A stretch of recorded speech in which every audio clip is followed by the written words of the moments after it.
Beautiful Monday morning, beautiful Monday. Good morning, 28th of July, 2025. Good morning, people. Welcome to Good Morning Kenya. My name is Victor Olo. How are you doing? Vivian? It's a beautiful morning. It is. Yeah. Scale of 1 to 10?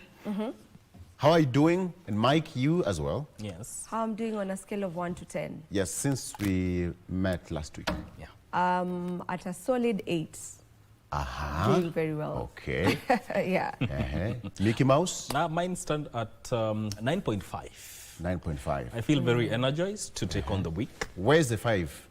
The 5 The point- is the point five, The point I mean. 5 is for Don't tell me it's human error. No. Plus or minus. It's not every Monday that you want to really wake up. I saw that Especially coming. after the weekend, you know. Exactly. Monday Yes. can be a bit, Actually, we should have a day between Sunday and Monday to just debrief. yes, like a senior Sunday. Yeah. For now we get to. Yeah, Like a senior what? Sunday, Like then a we senior get Sunday. to. I didn't see Sunday. that coming. You Yeah. said there should be a day between Sunday and Monday. Yes. And we've already gotten a name for it. That's senior That's senior Sunday. Sunday. I didn't see that coming. So what about you? Where is the 2?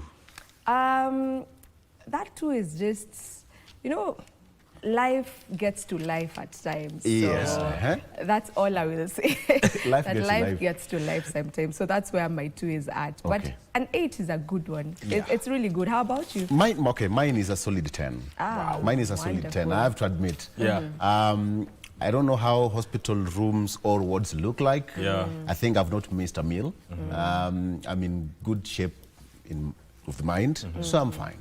But if you thought that you have problems, imagine there is a place in Kakamega County, an entire police post being manned by one single police officer, An entire police An post? entire police post. which was established during the 2020-2021 financial year. And it was meant to help security along that area. Okay. But that place is manned by one police officer, and now to make it worse, it remains closed when the police officer has not got around. personal duties. So the police officer is the OCS, is the OCPD, He's- is he's the constable. Exactly. He's the everything. That's quite interesting. So and how is deployment made? Now that is a big question. Another question. Yes. Is that police post on their roster if at all they have? For the patrols and all that. Exactly. So if you say that yours is 9.5, Yes. you're okay. Somebody somewhere, Yeah. now you can compare. Yeah. Vivian, you can imagine. I can only imagine. An entire police post, and this goes to the Interior Ministry, led by Murkomen. Ikolomani, this place is called, it's called police post Imulama. Imulama been- Police Post. So it's been functioning since the year 2021. 2020, it was With built one police officer Yes. since then. by the Ikolomani NGCDF during the 2020-2021 financial year. And just one police officer manning the police post. You know, All those that is an years. area that Yes. has an MP. That is an Yeah. area that has even a county commissioner. There's governors, MCs, and everything. And it's a border, by the way. Yeah. The border between Ikolomani and it is called the entire Shimanyiro location. Shimanyiro location. So one police officer manning the entire area. Mike, as you said, he's the OCS, He's Is the the everything. OCPD. he's the That's Amara. quite Yes. sad. That's really, really sad. You get what I'm saying? Yeah. So I think this goes to Interior, because now that you're doing Jukwaa la Usalama, countrywide tour, Yeah. this should be part and parcel of your priority. Absolutely. Yes. Even prioritizing community policing. Yes, that is very important. All right. Schools are closed. Watoto wamerudi nyumbani. Mike and Vivian, you want to talk about something to do with football remote and something? Yeah. Yeah. Yes. Oh, yeah. Especially now that Chan is starting this week, actually. Yes. And it'll be on KBC Channel 1. So the question we're asking today is, should we hide the remote? Because, you know, sports is a very emotive, it has mixed feelings. There are those who are very enthusiastic about football. There are those who are mildly enthusiastic. And then there is another bunch of those who are not so much interested in it. So who gets the remote? You're speaking about yourself. But the effect of television, Yes. the effect of television, I think right now, what other source of entertainment do you think the students can be given? Let me call them students. Now they're back home, all the young ones. For us, the only time that you can watch a television is either you want to get updated current affairs, Yeah. or there's something so pressing. But for them, believe you me, they can stay on the screen from the whole moment, day. the whole day. Yeah. Yes. Okay? You know. So what are we looking at, Vivian? Yeah, so that will be our conversation today. Specifically, we're talking about domestic football banter, just the banter that is normally had in the homes concerning matters football, especially now that we are drawing nearer to the CHAN games that will be taking place right here in the country. And we just want to see, you know, in the homes, how does that look like, you know, for those who are fanatics, because we do have fanatics, not just enthusiasts of football, but actual fanatics. For those who are fanatics and are living in the same home with people who do not give a damn about football at all, you know, so how does that look like in the house? We will be having that conversation at 9 a.m. and I will be joined by a football enthusiast by the name Joshua Karanja, and then we'll also be having Nelly Mutai, who will be standing in the gap of those of you who do not know anything about football. That is Nelly Mutai, who's a multimedia creative and journalist, and we'll get to talk about that conversation that will also be involving you to be part and parcel of it via our lines. That is 0716 103 301. You can send in your WhatsApp messages. Wanasema mapema ndo best. Mapema So you ndio can start free. sending in Okay. the messages. On that note, let me interest you with a quote for today. And it's about football, actually. A quote by Lucas Podolski. Football is like chess, but without dice. Football is like chess, but without dice. Yeah, because you play it, but there is no dice there. Exactly. I think the quote is there. Football is like chess, but without dice. The dice, yeah. When you talk of football is like chess without dice, Mike. So, but that Lucas Podolski was an Arsenal player. Yeah. Yes, he was an Arsenal player. And talk of Arsenal, we are hacking this thing, Buana. Yeah? Yeah. Okay. My namesake is home. Victor Yokeres. Victor. I'm reading a story here. Yes. There's more than 80% of women cohabit with their partners in Nairobi without official I do in Nairobi. More than what? What's the percentage again? 80%. 80%. So End no of I do. commitments. So this is called urban couples. Urban couples find joy without formal marriage vows. Yeah. Okay. So 80%. That's a big... And there was a time there was a law that was passed. Mike, that, yes. pole pole. Okay. Out of 10 women in Nairobi, Yes. 80%, that is? That is... Like 8. 8. Out Now- of 10, 8 of them. I don't know where you belong, Vivian. Come on. I was targeted. Why are you throwing jabs? Shots fired. I don't know. Okay. On a lighter note, yes, Vivian is a law-abiding citizen. Yes. But 80%, there's a research which was done, which tracked around 1,203 mothers living in Nairobi, in Korogosho and Viwandani informal settlements, reveals that while more than 80% of women cohabit with their partners, only a small fraction proceed to formalize the union through marriage certificate or traditional rites like dowry. Do you know how dangerous that is? Very. Yeah. But I'd say, I feel like things have really changed. Times have changed. And I think this is a conversation that we should have specifically on our Family Check segment. We should talk about that because as it is right now, even with the younger generation, you know, the younger millennials and the Gen Zs, I mean, we were having a conversation with someone and we were just trying to look at how families would look like 10, 15 years to come. Yeah. I believe, unfortunately, we won't be having the family union that we are used to, you know, that nuclear family being together. Because where we are headed, it seems like young people do not want commitment. We can be together, yes, but they don't want any kind of commitments. You know, you can live at your place, I live at my place, and life moves on. So I don't know how that would look like, you know. That is quite interesting, because you cannot rule out commitment. So where does that leave responsibility? If, for instance, you two have children, where does that leave responsibility? Yeah, that is another question. It's dangerous, because even dowry payment was in the Bible. Yes. Let's just start from there. It is in the Bible, so it's not. Let's just say it's an obligation traditionally to appreciate both sides. Okay, both sides.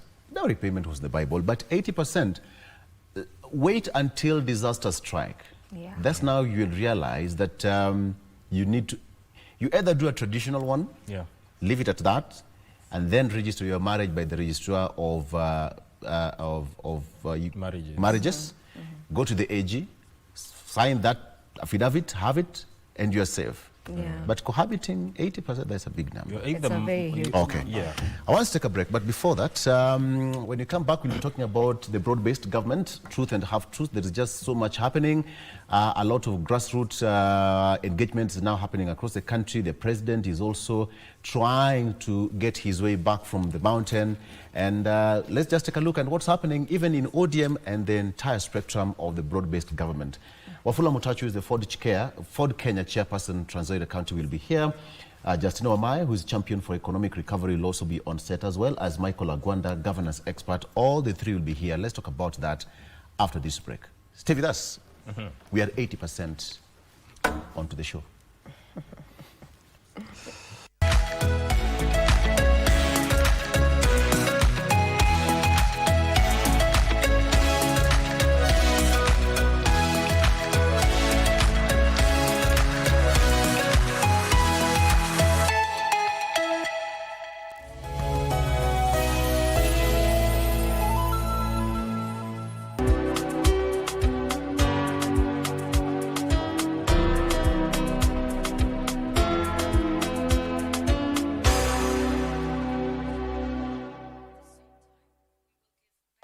We wish the best to our team, Harambee Stars, who are just about to play their matches and against the other teams. And tunakaribisha hawa pia teams zingine wakuja wacheze nyumbani.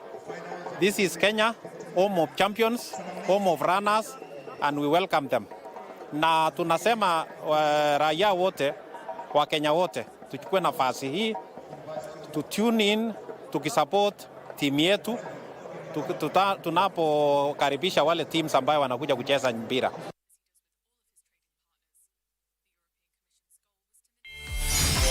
Hello, fabulous ladies. Welcome to the talk show that's all about sisterhood, empowerment, and unfiltered conversation. We will be focusing on women. We believe in women. We are really changing. We are creating a safe space for women to connect, thrive, and share. Just because you're a woman on a bike, you're labeled in a certain way. It's not just a talk show, it's a movement. When they are standing, we need to stand out. From heartwarming tales to hilarious adventures. They could ask me, Catherine, why are you learning? We are turning the spotlight on women who are breaking barriers in their individual fields. You have to have a vision. You are the leaders of Kenya today. Keeping it honest and relatable. Mental health is real. Yes. Where there is no communication, there is no relationship. Join the sisterhood on KBC TV for Dada's show. Buda, kwani kazi imekatika na hata sijaanza? Hata mshahara ishaongezewa. Hata kunitota. Na ikote mbona ukijwake sometimes na kudi ruka, Nini tunaulizana na jamaa? Si Mike anataka kutake over kuchukua. Mike over my dead body. Shiro mwenyewe ndo ananicheza. Ananicheza na Mike. Kwani Kisaka unasikia wivu kwa sababu mzee ananitrust? Mnakubalisha paka wantawasimu wanakuja na huku kwa jikoni. Papas wangu. Wacha! Na tena mimi madharau kama isipendi.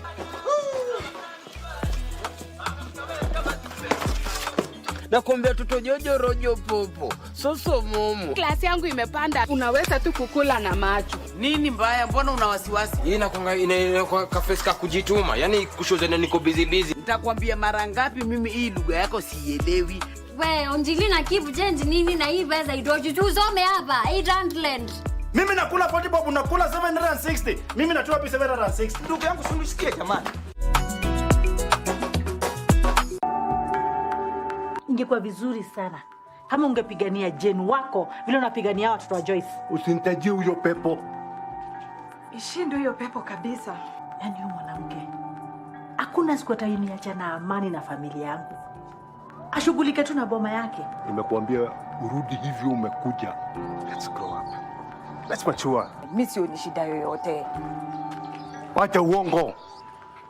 Wewe na Joyce hakuna kitu mnafanana. I never heard the music so sweet. I repeat. Wagwan, me brethren, big things are going. Remember, each and every Monday we have to shell down the place with nothing but the best of smooth reggae vibes in your favorite station. You know these things, man. Alafu kila Tuesday, kata simu tupo side, giving you Kenyan music from the 254. And of course, you can spice up your Wednesday by enjoying blazing hot hip-hop and R&B jams. We don't got no label. She say she want bottles. Vibes and vibes as we go all across Africa, Kenya, Nigeria, Ghana, all the way to Tanzania to give you nothing but the best on Afro Thursday. Make sure you make a date with us each and every single Friday. With me, DJ_Liza Diva. DJ Cole Jack. And me, Wanjiko. This is Club One Extra. Unanifanya nisikie kunyongwa. Hatija ai, money especially ukisonga.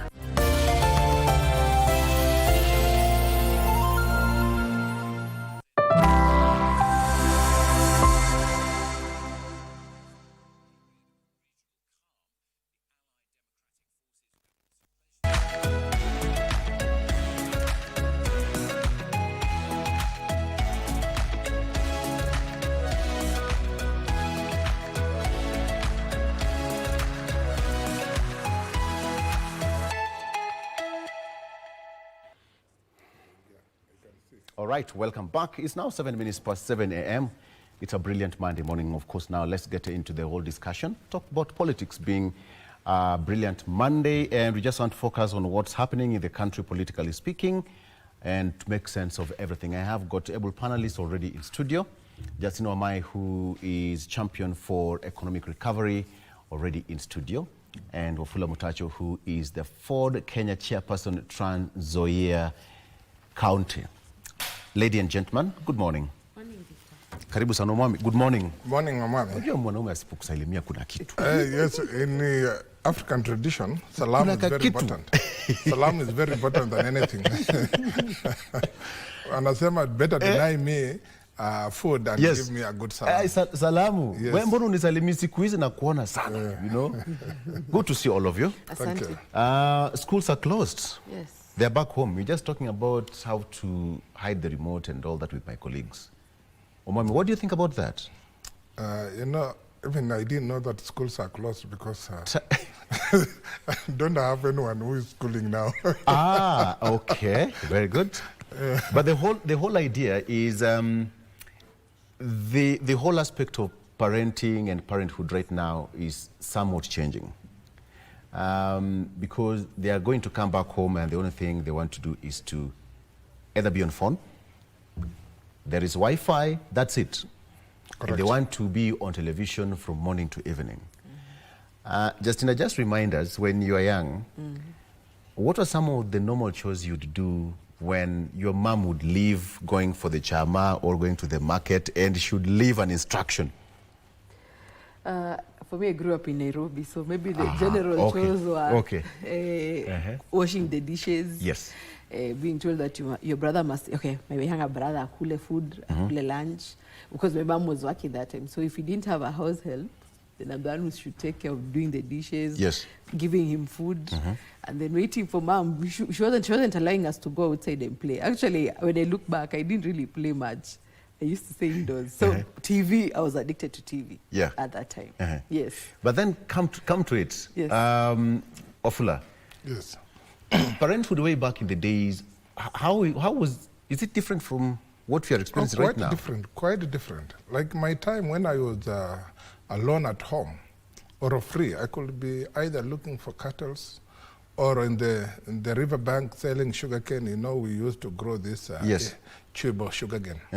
So I could either selling sugarcane there or Nduma. You know, we had a very big area plantation of Nduma. Now I could either selling that or sugarcane or looking for cattle. Now I grew up in the village. Nowadays, even my son, if I tell him, you need to look for cattle, and I say, now how will I start? It will Ngumu. Ngumu. It's very difficult. You can't go even in the shamba. This is modern children. So it is quite different with the today. Quite different. Okay. But these days we control with the phone. We don't hide the remote. You switch off the TV. Even you chungang with the remote. You have everything, some password. That is akin to what you're experiencing in the country right now when it comes to politics, because the way politics was being played years ago has completely changed. And that is why I want us to bring, just to bring that example, parenthood and now the politics we are experiencing in the country. Our topic of discussion is truth and half-truth. We are seeing a lot of things happening in the broad-based government, and who is speaking the truth, who is fooling who is, you know, there is just so much. It's a buffet of so many things happening in the political arena. Justina, since we met here almost 2.5 weeks ago, what are some of the key highlights that you've picked so far to this end? I've picked that ODM is trying to come back or to be relevant. Yeah. Considering the last time I was here during Mandamano, the youth were not, the Mandamano were not called by ODM at any point. And remember, they're the ones who used to call for demonstrations. So I feel they realize their irrelevance. And that's why we are having this conversation that the SG is trying to say that they need to leave that agreement with Kenya Kwanza. They're looking for relevance and they're trying to come back to the hearts of Kenyans, which I think that ship sailed a while back. Yes. Okay. Wafula?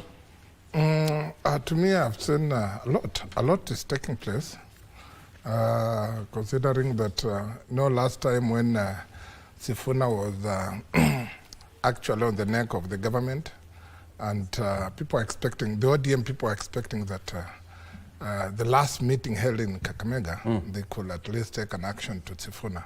But what I know, when Secretary General speaks, he speaks for the party. And when you see Sifuna speaking, he's speaking for the party and the party leader. Of course, I was arguing with some of my friends that now Sifuna is crossing the red line.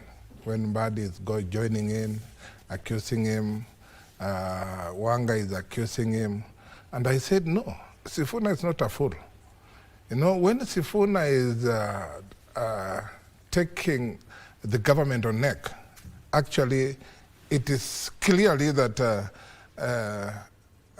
Agwambo is speaking loudly. Yeah. Agwambo is speaking loudly. That is a perception. And actually, no, it has been there. When you see Secretary General of ODM speaking, it is the party leader. Sometimes he cannot come up clearly, openly speaking, but he speaks through some people. I remember one Kalenjin man said that when Raila speaks through some people, Anyang Nyong, Sifuna, and other people like Orenko, like that, he doesn't speak himself.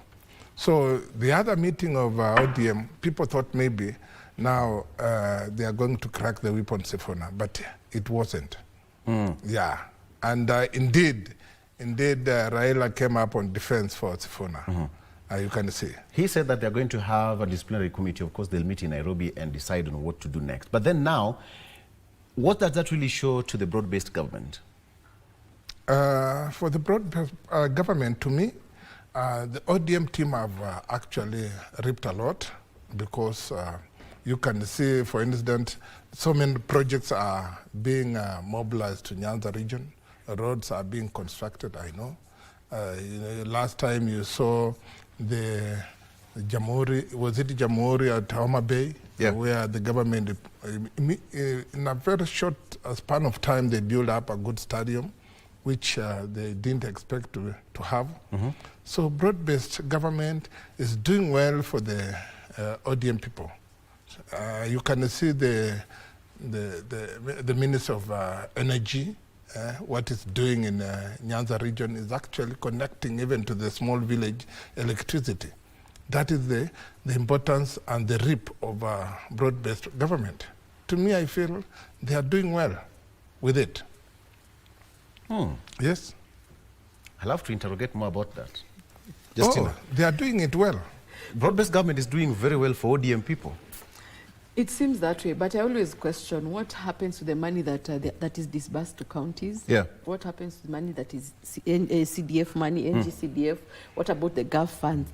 Isn't that money supposed to benefit the people? They need to feel the benefits or the warmth of that money, apart from being told that government is doing something. Yeah.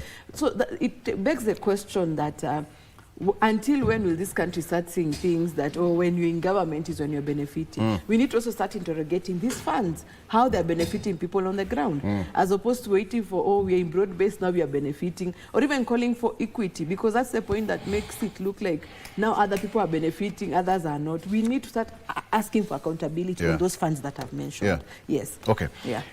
The reason why I'm asking this question is we don't know who is holding brief. Michael Agwanda is already on set. Mike, good morning. Good to see you. Good to see you again. After quite a long, long time. Pretty much. Wherever you went to, you will give us more secret. You have to show us your way. Show us your way. Karibu sana. Asante. Thank you so much. So we are, Justina, my question is, we are really trying to struggle to understand what is really happening in the broad-based government, because it seems that the more we move closer to the 2027 general election, more things are going to happen.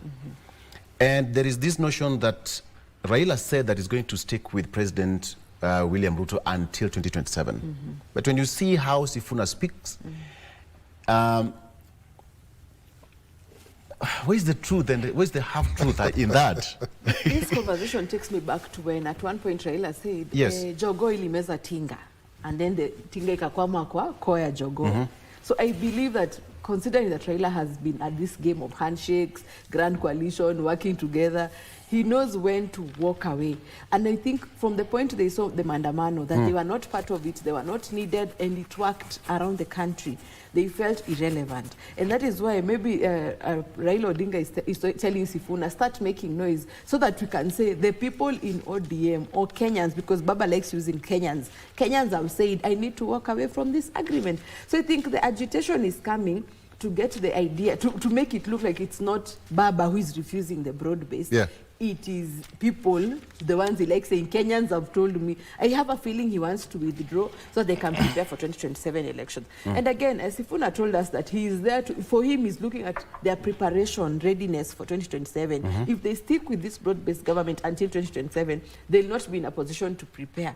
Again, he said he's seeing the opportunity where they can win this election. So for Baba, it's a case of, yes, I'm here playing bad cop, good cop. So him is a good cop saying I'm sticking in, but he's making Sifuna start making the conversation that Kenyans have told them to live broad-based. And another thing, he said those who are the experts are no longer ODM people.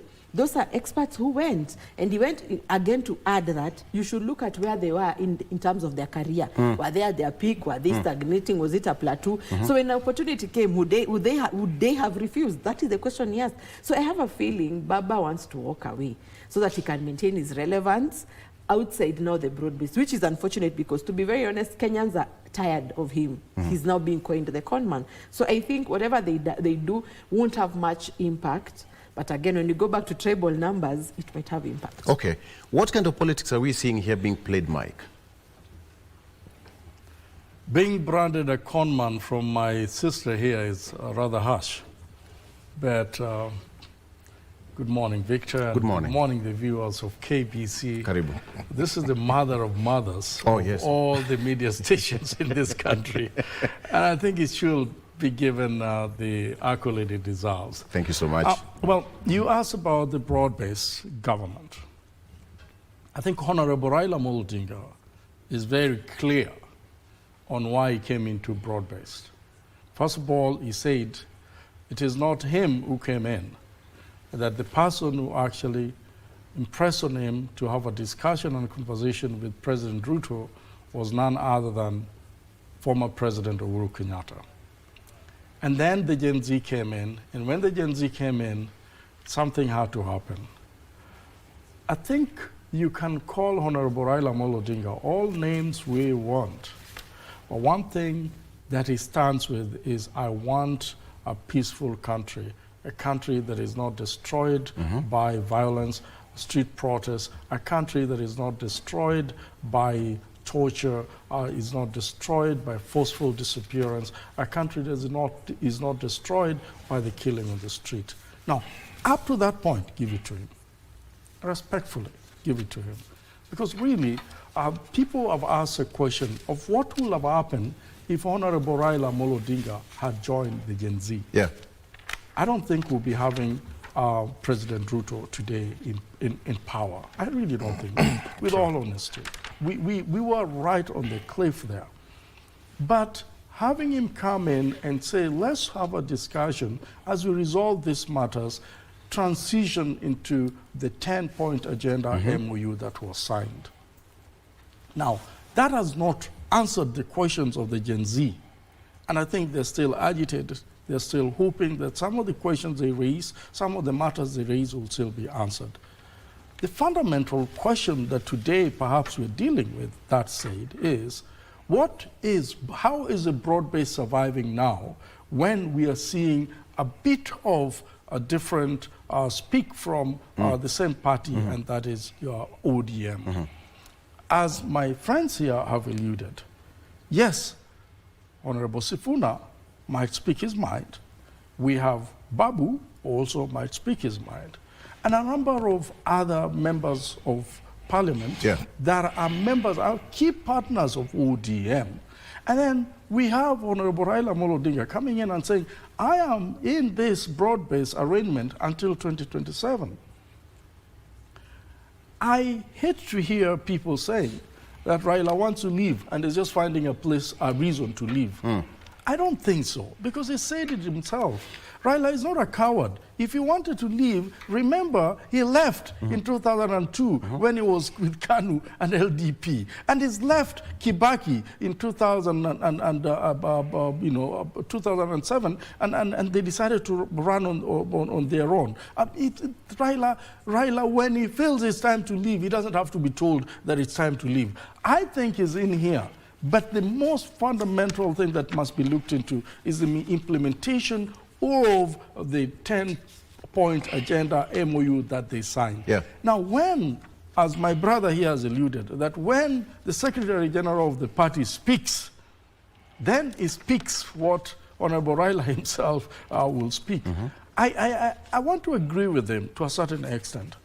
Because when you are hearing Gladys Wanga also talking and saying that the 10-point agenda have not been fully implemented, and in fact there is a committee that is being put out there to review some of the things that were agreed upon, it means that quietly there's a struggle. There's a struggle between ODM and the government to implement the 10-point agenda as they are supposed to be done. Now the question is, who is cheating you? Who? Is it ODM or is it UDA? And I think up to that point then, these people need to sit down in the interest of the country. Remember that, Victor, time is not on our side. In the next 1 or so weeks or 2 weeks, we will be having just about 2 years general election. And to me, if things are not expedited, then we might have a serious conflict ahead here in this union. Wafula, based on what he's also said, again, we are seeing all this kind of, there's a lot of it, a bit of some instability. Blowing hot and cold at the same time. And when you hear Raila, the way he speaks, shakily, that one will sort out the disciplinary committee. But when Sifuna speaks, he speaks with authority and punch and power. So who do you believe? Now, you see, I'm a politician. Victor, I'm a politician. And sometimes when you want to put some issues out there that people should not attach you with those tough issues. You use somebody else. And that is what Raila has been doing. He's using Sifuna to air out some issues that somebody cannot stand up and point accusing a finger on Raila. So that's why when you see Sifuna articulating issues on behalf of the party, it is also on behalf of the party leader. It's very clear. And right now, like my friend has said, I want to agree with him that indeed, Raila is not moving out right now, the way my sister said that he's preparing to move out like the other time over when he was with Moi and Kibaki. No, I think with my little intelligence, I see Raila want to have a good stake in the next government, not a small stake. In the next government? Yes. What do you mean? He wants a good share in the next government. He will support Ruto 2027, clearly. But now he wants to lay out the grounds on how he will support Ruto in 2027. That is the thing. When you see Sifuna airing out some hard words, putting out some tough sentiments across the country with the power, it is Raila who has told him that this is... for clarity. So yes. For you, you're saying Raila will support President Ruto in 2027? I'm telling you that. Raila, I'm very sure where I'm sitting and what I see as... on which ticket? You know, it will come as a collusion. It will come as a collusion. It will come as a collusion, like the way Ford Kenya did with the ANC and UDA. They came in as a collusion. But now you want to have a good stake, a good bargaining platform. But you cannot just start bargaining without first pulling strings down here first. No, no, no. That's interesting. Yes, that is why you saw... What is restless to answer to that? That is why, Sifuna said that, who sent you people to say that we are not going to have a candidate in 2027? You see that? He was trying to preempt the movement, what he's putting across. But in this case, I see very well, and you will see, Victor, we are here. I've been in this table for quite some time, and whatever I air out here, this media, it comes to pass. And this one, Victor, you called me after 2027, or approaching 2027 when the collusion are being made. You'll be asking me, how did you know? But right now, it is very difficult right now for Raila to revamp and start campaigning for his presidential candidates. Yes. Okay. With Mike, the mood right now. Mike, what did you want to say? Well, I don't know where he gets his facts. I don't speak for Raila. No, you said from this small intelligence he has. Yeah, I don't speak for Raila. We need to ask him. I said my little intelligence. The only thing I can say, Victor, is very, very clear. Raila said I will be with Ruto until 2027. Correct. 2027 is January up to December.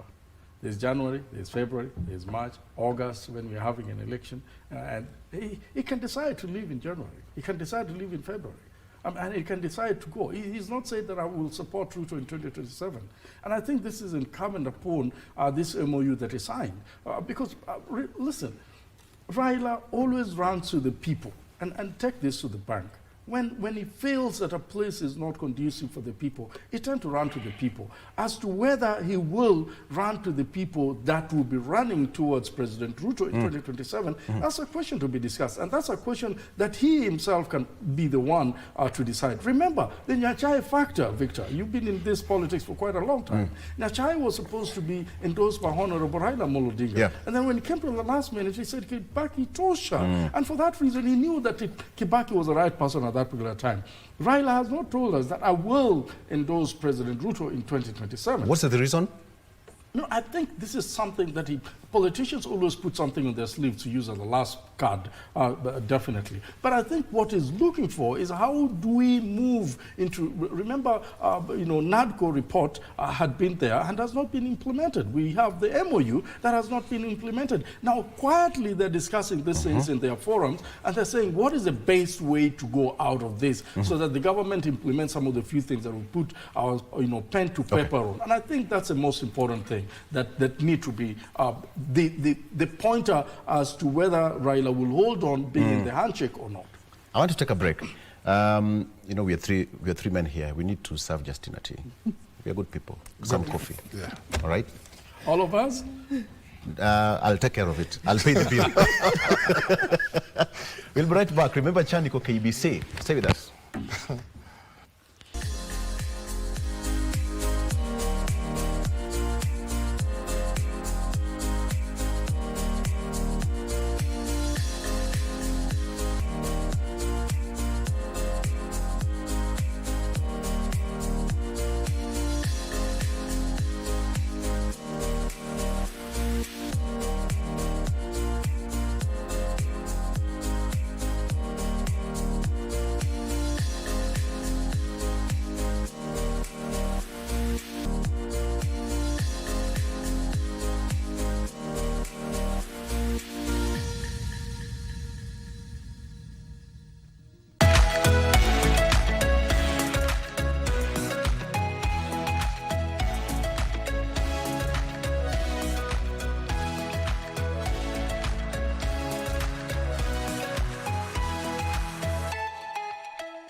It's here, Chan 2024, like never before. And as always, sisi wote wa Kenya, Harambee Stars, East or West, home is best. Mazena hope watafunga at least game mbili. So tuko pale Harambee Stars big time. And of course na KBC, si ndio? Sawa.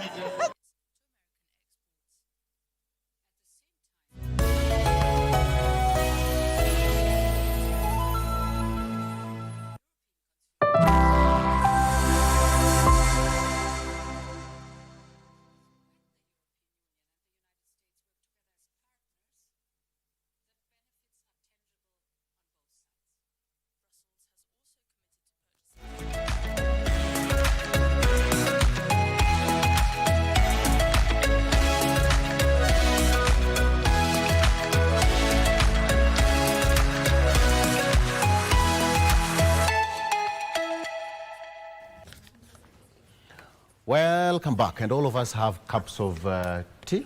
This is a breakfast show. Let's enjoy the show together. Karibuni. Now, Justin, let me come back to you. So we have a scenario where now we have got these two gentlemen who signed a working memorandum.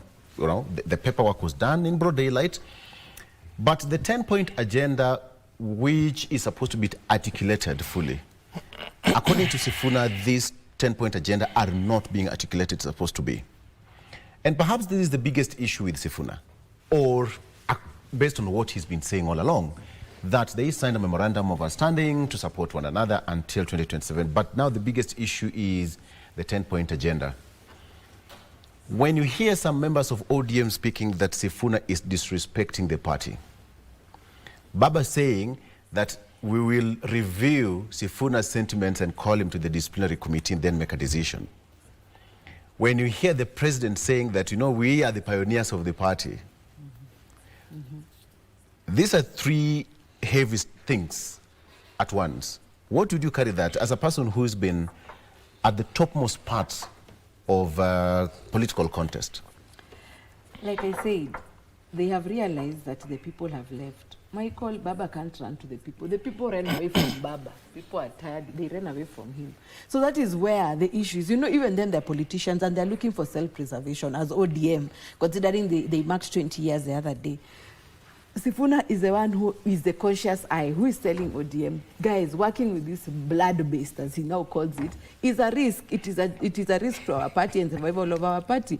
So when I see they are started looking for, it's like when you don't want your spouse, so you start looking for issues, ndio muachane, unajua, you're looking. So that's what they're doing. Yeah. And Baba can't do it himself. And I'm not saying he's a coward, but with age, he's also realized he can't be as aggressive as he used to be. So he has younger people like Sifuna to speak for him. And when we even told that they'll do a disciplinary, I mean, it's just kufunga too much so that people like Aladwa can just forget about the issues that brought up. And you remember he said that the reason they're going through the party channels is to avoid the conversation on newspapers and news. That is why Baba said, let's deal with the party internal dispute resolution mechanisms. So when I look at all this, the issue is self-preservation and to go back to the hearts of Kenyans who unfortunately have moved on.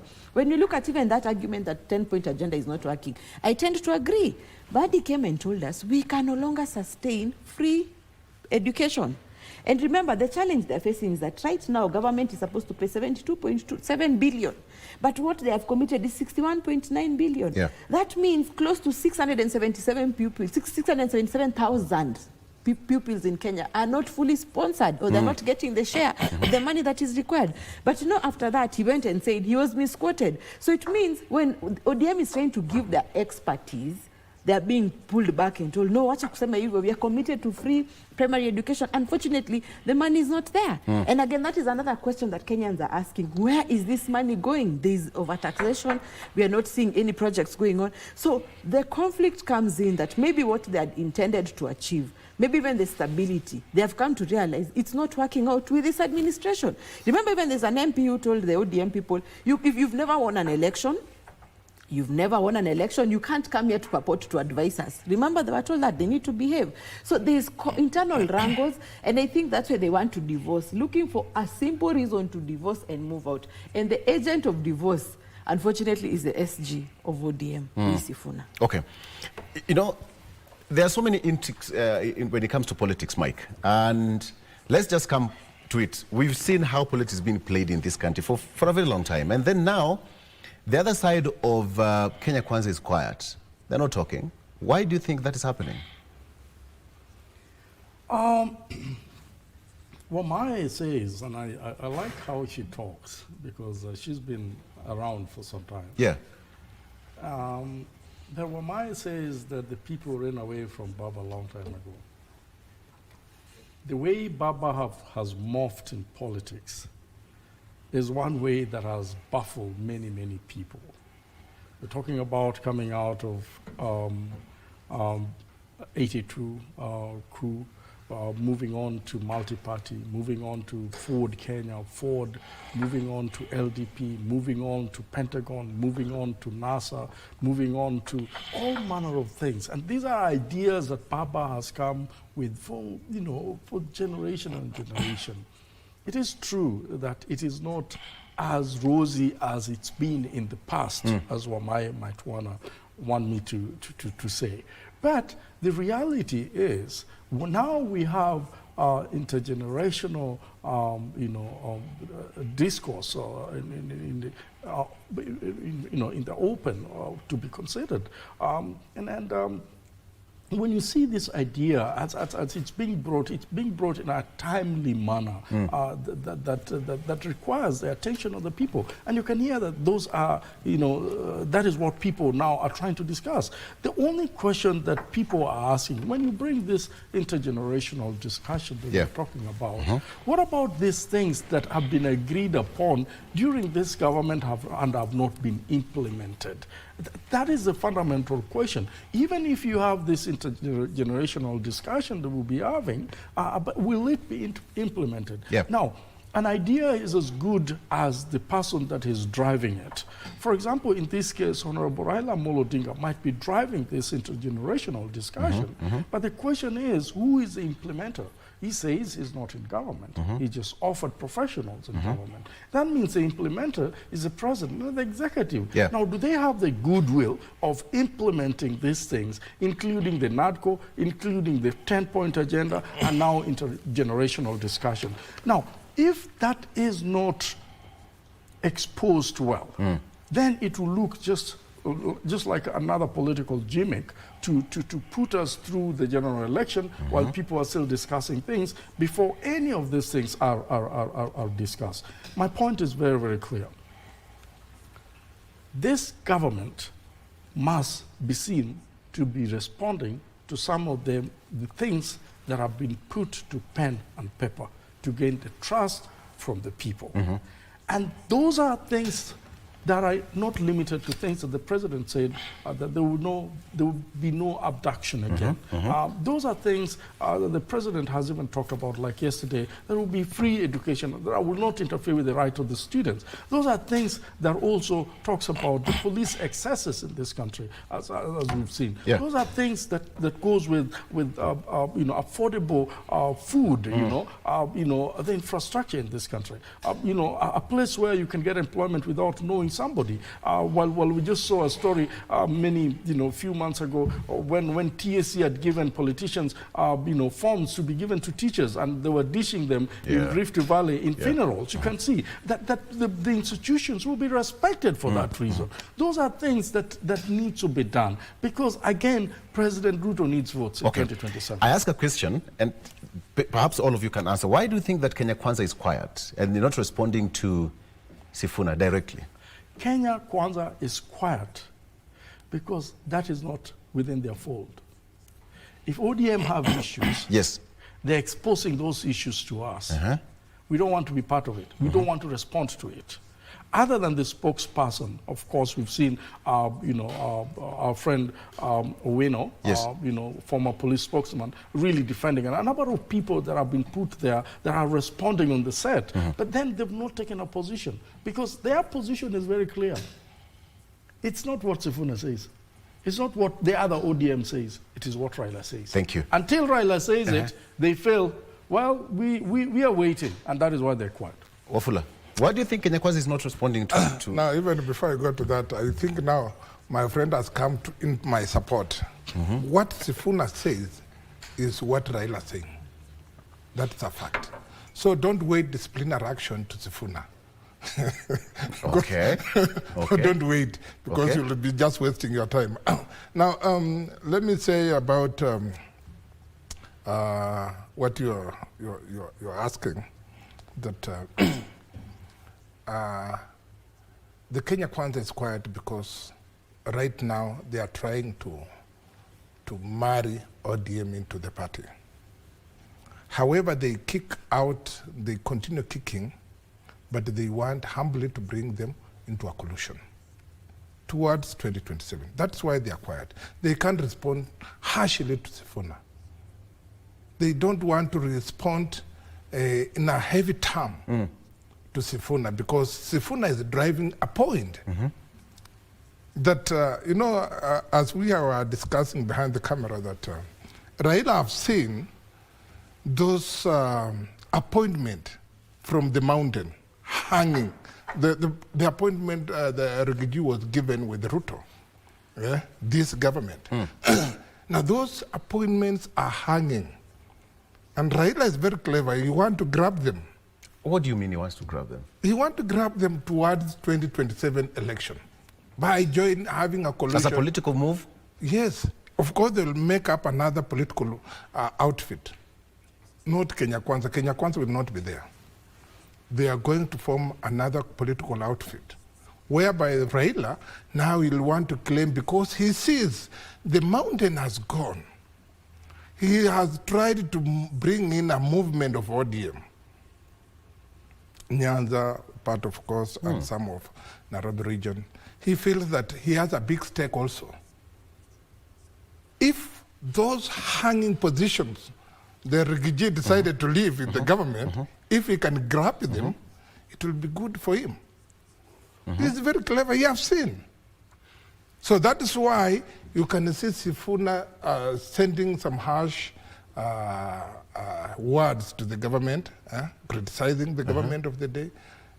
But I remember there is a time Sifuna with Aaron Cheriot went with the same chopper. But when you see them on the platform, accusing one another, you might think that these people, they'll end up in physical fight. But no. They came with the same chopper, Aaron Cheriot with Sifuna. They left together, joking, laughing. You know, they know what they are doing. This is politics. Okay. Politics has no permanent enemy, my friend. But we have permanent friends. Victor, they are not quiet. Remember Mkarabati Sudi has told us that Sifuna wanted 300 million. What did you just call Mheshimiwa Sudi? He says he's called Engineer Mkarabati Sudi. He said he needed, that Sifuna is bitter because he had demanded for 300 million. He was never given. He made that assertion over the weekend, yes. Yes. So they are not quiet. They're also responding to him. Maybe it was not intended or it was not the right course of action as discussed by Kenya Kwanza, but Engineer Sudi said that. So maybe it's diffusing the conversation that maybe Sifuna is not all innocent. Maybe he's as bitter as Rigathi Gachagua, who is now fighting the current administration. And then something else that Michael said is that when Baba calls for intergenerational conversation, there is political goodwill. There is no political goodwill because there is no goal congruence. What Baba is proposing and what the youth want is just they simply want the job done. Look at today's paper. We are being told that 67% of youth are unemployed. 67%. If you look at it in simple terms, it maybe means you will even get to 67 years without getting a job if we continue as it is. And that is why I'm saying Baba has realized the youth, who are now the majority as it's told, have moved away from him, and that voting bloc has moved away from him. Yeah. And not to say that the youth are saying they're going to vote for Rigathi Gachagua or the opposition. They're also saying we're looking for someone who is offering solutions to our problems, which includes a labor market that is not working. So I believe even that intergenerational conversation should not be a point to discuss. Baba has members of parliament. He should have a conversation with them and ask them, at your level, at strategic decision level where you make choices, what are your proposals to solutions to these problems? They're supposed to use their brain. That is why they're paid a lot of money. It is assumed at that level, they're supposed to give a strategic direction and vision of this country. They are the ones who should be advising. When you're told about experts that they're not working or it's not working out for them or they have no space or latitude to perform, it is unfair because then we as the taxpayers, we are losing the money we are paying them as salaries. They're not operational people at Watu wa Mkono. They're supposed to use their brains to give us the vision and direction of this country, to deal with issues which particularly is unemployment for the youth. And they're always arguing, we are on the streets because we've gone to school, we don't have jobs, we don't have opportunities. And again, something the youth are questioning, when we call for this intergenerational conversation, who is going to be, how are they going to pick this youth to have a conversation? Obviously, people know Baba, when he's given an opportunity, he gives his daughter, his brothers, his sisters. So people are thinking he might go and get those 40,000 who are being told, might be his even clansmen. So he's not seen as a champion for the issues of the people on the ground. And that is why I say the people have run away from him. They see him as somebody who benefits himself and his family. So what they should be doing now, whether they're in government or not or in opposition, they need to start having the conversation of giving solutions to the problem at hand.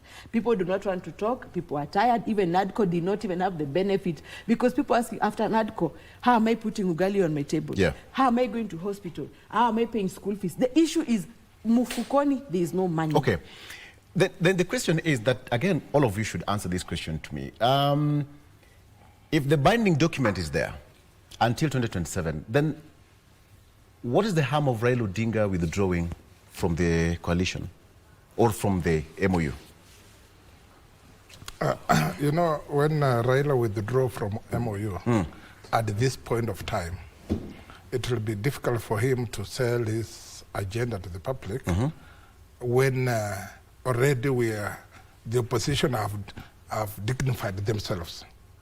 So it will be difficult for him to sell himself? To bring another force again, to be the three force, then it will not work so easily for him at this time. Remember, this country for the last 2 years now, we've been 1.5 years, we have been in full campaign mode.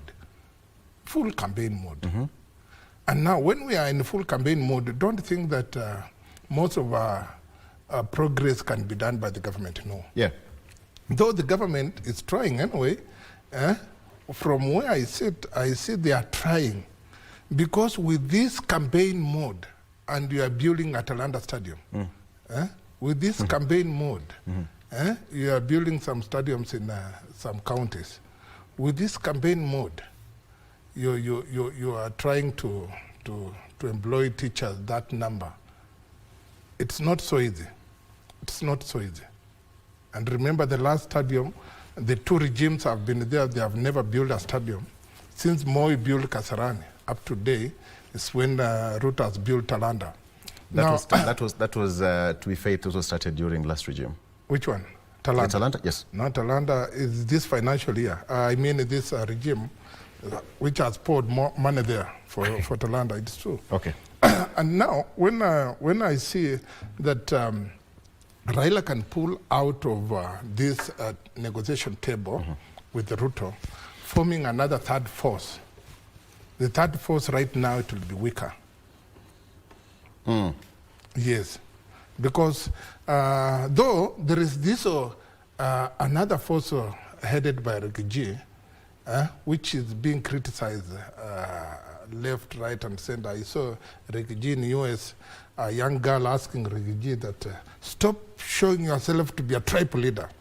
If you want the top seat, try to be a national leader. Stop taking agenda of mountain. If the Coastarian can also start moving aside and forming a force like we are Coastarian, the Westerners and the Nyanza people, then Rift Valley people, then the country will be divided. Try to be a national leader. That girl posed that question and Rigiji was unable to respond vividly. Perhaps there's a reason to why he's doing that. It was difficult, yeah. And that was a fact. Yeah. So right now, when you think of another force towards 2027 election, I think it will not work. If you want to remove Ruto, you form another force, it will be impossible. All right. Mike, what if Baba withdraws from the agreement? Because people are saying that Raila will leave. So what if he leaves then? We've seen him leave several arrangements before. Raila is probably the only consistent politician we've had in this country that leaves one party and goes with another party to an election and become the horse that is against the president. Two horses, and everybody else is donkey. Now, when Raila leaves now, the question that you put on the table, when Raila leaves now, a question that perhaps we need to ask ourselves is how exposed is UDA, and who are they going to team up with to go to the national election? Because if UDA goes by itself and Raila on the other side, and the Wamunyoros also the other side, then we'll be having a very conflicted election, an election that will have issues. The only thing that we've seen is Raila has not said that he wants to run for president. And therefore, I'm left to wonder, if he leaves, then who is he going to support? Is it going to be Kalonzo Musyoka? Because Rigiji is saying, Rigiji is saying, I am not going to be on the ballot box. That's what Rigiji is saying.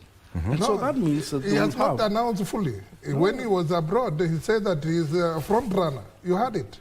He said he's that, a front and then runner. subsequently he actually said that he might not be the one there, that they will choose the right person to be in the ballot box. So if that is the case, then who in Rigiji's side is going to be the flag bearer of that party? Now, if Rigiji becomes a flag bearer of the party, we might have issues. We might have issues. We might have Ruto go back to become the president, especially if Raila supports Ruto. Now remember that there's this notion that Raila is so weakened and that the people have run away from him and that he has no people, like my sister Justina is saying. Well, the Gen Z might not want to even consider Raila. And I think Raila is aware about that. But there's still the old folks that still believe in the old hands on the deck. That old folk can still, and Raila has voters all over the country. If today you put Raila and William Somaya Ruto and say the two are the ones you have on the ballot box, I can tell you that it will be a hugely contested election again, just like it was before in 2022. You cannot rule that out. He still has people.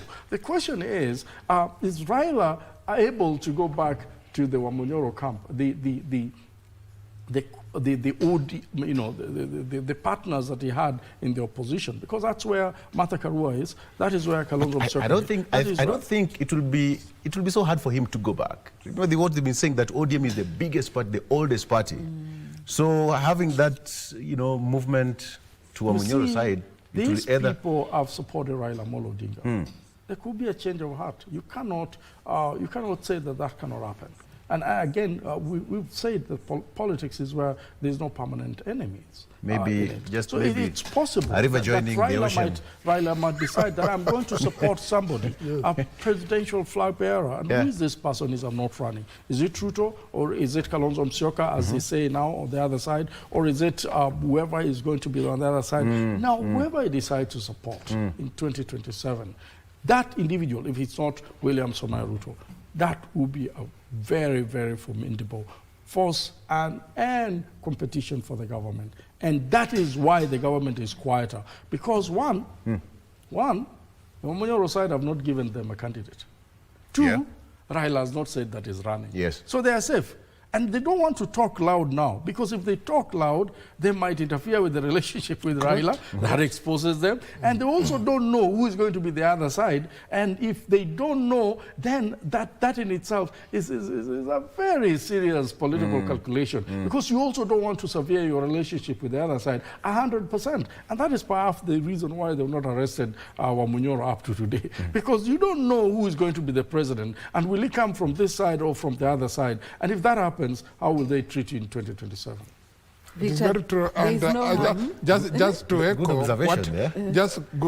to echo my friend. I want to bring in Justina. Just to echo my friend, because right now, the way you've said, I think Raila wants to be a beautiful girl in the village, not on any other boy, either this boy or this boy. He wants to be a beautiful single lady in the village. Oh my goodness! So that if this group feel like they want to seduce because he has the body, the figure, and everything.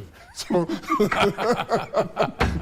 so if the UDA will seduce... I just want you to know that is not the language of No. That is our language. If the UDA want to seduce Raila, a beautiful girl, a single beautiful girl in the village, they'll put something good on the table. He is also very much aware of any other move ahead of 2027. Not that they are not in communication. He's, we just made a joke that he's an engineer by profession, but we've never seen him anywhere practicing engineering. This is what he's been doing. So he knows what's coming. Yes. He knows what's coming. Yeah. I want to bring it, Justina, because I think we're running out of time. Now, the question is, Justina, the same question. What if he pulls out of the coalition right now? And remember, allow me to provoke this. There is Uhuru Kenyatta factor. That court case was also given and is not spoken yet. I don't know whether it is the right time to throw that as well. Because we have Rigiji in the mountain and so many things happening chini ya maji. Go ahead. There is no harm for Baba withdrawing now, because maybe, as Sifuna is saying, it gives their party time to prepare for 2027. I think that is of his own benefit. But I want Kenyans to realize that we need to move away from a two-horse race. What is ailing this country is that people focus on two-horse race. You don't want to listen to policy proposals. You don't want to listen to what someone is saying. You want to focus on the person. And if that person wins, you never get to ask yourself, how am I benefiting? Yes. I've always told Kenyans that politicians maximize on votes, but we citizens are supposed to maximize on the benefit of having that politician there. And having that politician there is how they influence and shape policies and legislations that make life easier for you.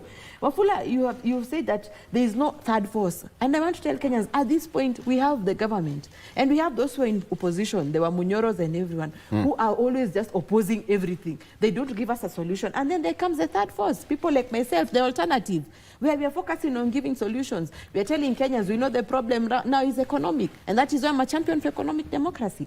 Victor, because I realize when you're analyzing the civilization of nations, you look at the political pillar, social and economic.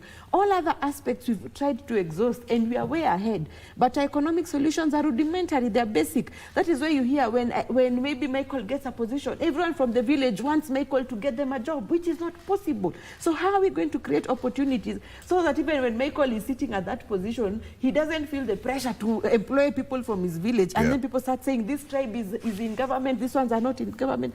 So the alternative right now is what this country needs, and I argue that we need to move away from that old folk thinking, as Michael is telling us, that we need two-horse races. It is beyond the two horses. It is beyond who has the policies, the solutions, the legislations that make life easier for this generation. And let me add that we are focusing on the future, Victor. We have survived 62 years. At this point, Kenya is 62 years. We need to thrive the next 60. And how are we going to thrive? How are we going to live and ensure that even the future generations, when they come, they'll know that I'm going to school, not just to get a job, I can use my skills to do something with my skills. So at this point, when you hear that even Coops is saying people didn't apply to go to university, it should be a point of worrying to us. What does that mean? When you see someone is saying, why should I go to school and I won't get a job? It is a point of worrying to this future generation. Because when we who are educated are done because of natural attrition, and then what becomes of the country? We'll have vienyeji people, wakarabati doing things, and then those are the people who are minding our pesa ya wazee. How are they going to distribute for us when we're old? So those are the questions. I want to fill your cup. Okay. That would mean we take a break. Yes. Are we okay, gentlemen? No problem. Very good. I need to respond to it. We'll be right back with more. Stay with us.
Mimi ni Salim Mvurya, waziri wa masuala ya vijana, uchumi bunifu na michezo.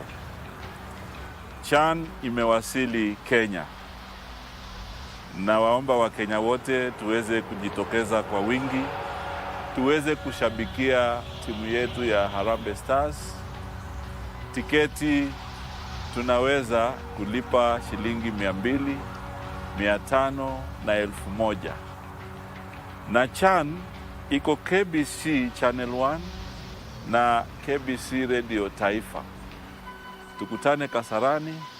Kenya ni nchi yetu, Harambee Stars ni timu yetu, na sisi ni wazalendo wa Kenya.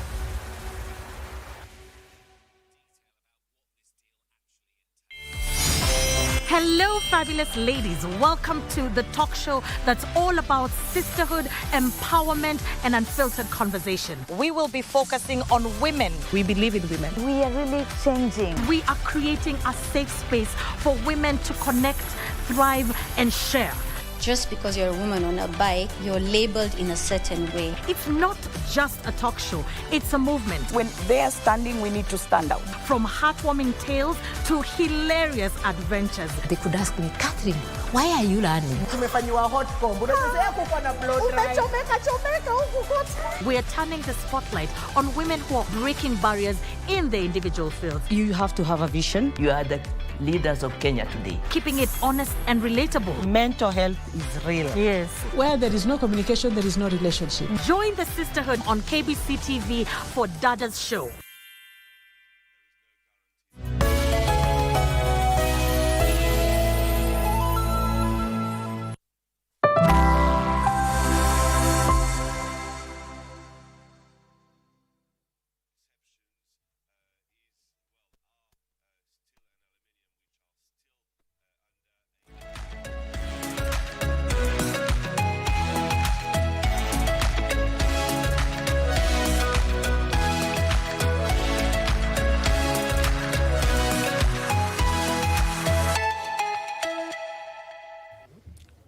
All right, welcome back. So, Mike, you said you are rattled in a way. You want to respond to Justina? No. The brilliance of Justina is no doubt. Ah, good. But the only thing that I have to tell her is just talking about the two-horse race.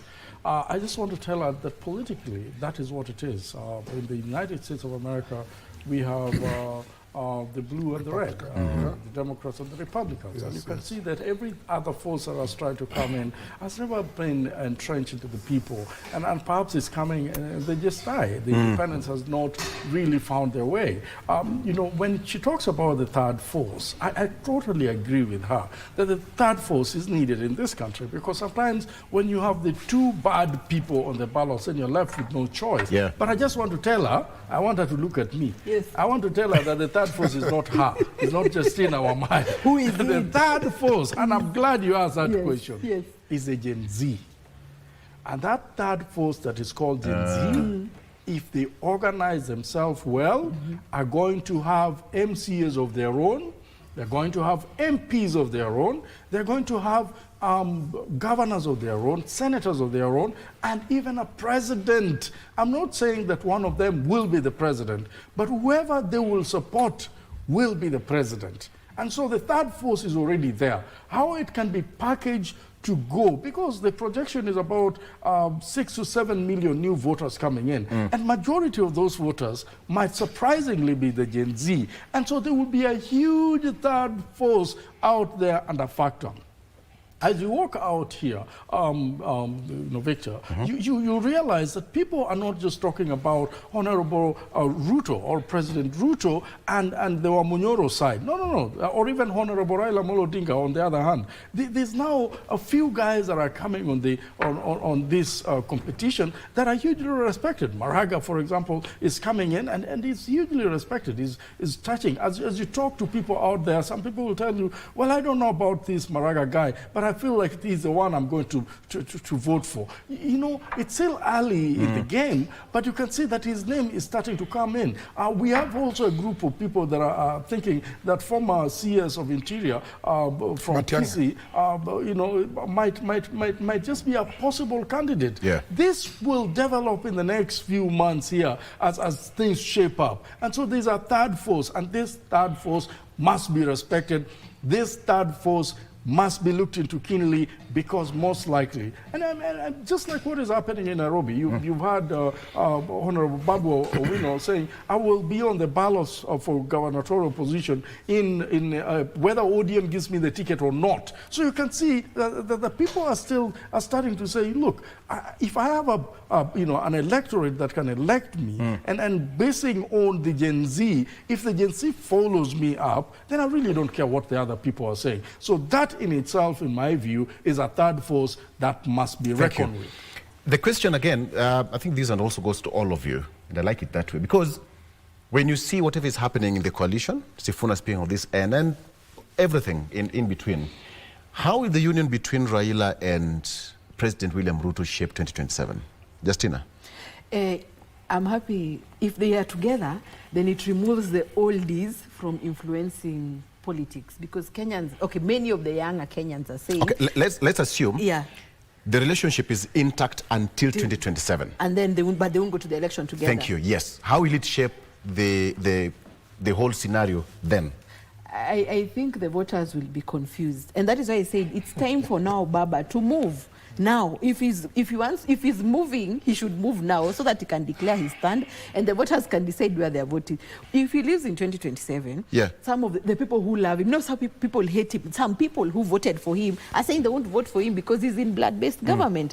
But if he moves now, he's able to redeem himself. But if he moves at that time again, those who loves him to death might vote for him, and they had said they're not going to vote for him. So I think there's some confusion. There's going to be confusion at that time if he leaves. And again, I don't know whether he has any influence, but remember, Sifuna is arguing that they need to prepare their party for 2027. Which silent they are. They're doing grassroots engagements. But Sifuna feels maybe Baba being in blood-based government, it is affecting how they are doing their preparation. Because why is he really insisting that we need to prepare ourselves for 2027? Yeah. He feels Baba being in there until 2027 is an encumbrance or it's a limitation for their preparation. So, but if he leaves, then clearly the side of President Ruto will be exposed. Remember, he's lost a chunk of the people who got him the votes in 2022. So and maybe he might try. It's going to expose the president. I think the president is going to lose. So if he's cutting out Raila, he better cut him out now so that he prepares himself without relying on someone who is not really speaking their heart towards 2027. Okay, Yeah. Wafula. I think I'll differ with my sister a little bit because to me, if Baba leaves Ruto towards 2027, and you know Ruto, what he has done, he has tried to bring the Westerners together, the Westerners people together. That is the Luhya community. He's trying to bring the Luhya community. As you can see, the last weekend, this weekend, so many activities were in Western. If Ruto concentrate with Western people and try to do, to borrow a leaf from Kibaki, what he did with Mike Wamalo Kijana. He took Mike Wamalo Kijana to be his running mate. That was the time when the Luhya votes counted. And if he can make that mistake to pick one from the Luhya land, then you will see a change in voting from Western. That's one. Two, of course, you saw last time when Kibaki took Wamalo Kijana, the Western people voted massively. Voted massively, and that's when Kibaki enjoyed that vote. They had no dispute at all. But when he took somebody else, later on, you saw there was some dispute. But now, if Ruto can go with that in that line, and then accumulate the Rift Valley votes and other votes from Eastern, and a little bit from somewhere else. And then the way my friend was saying, there is another third force of Gen Zs, Gen Zs, which actually were refugees relying on, that Gen Z is supporting us, is backing us.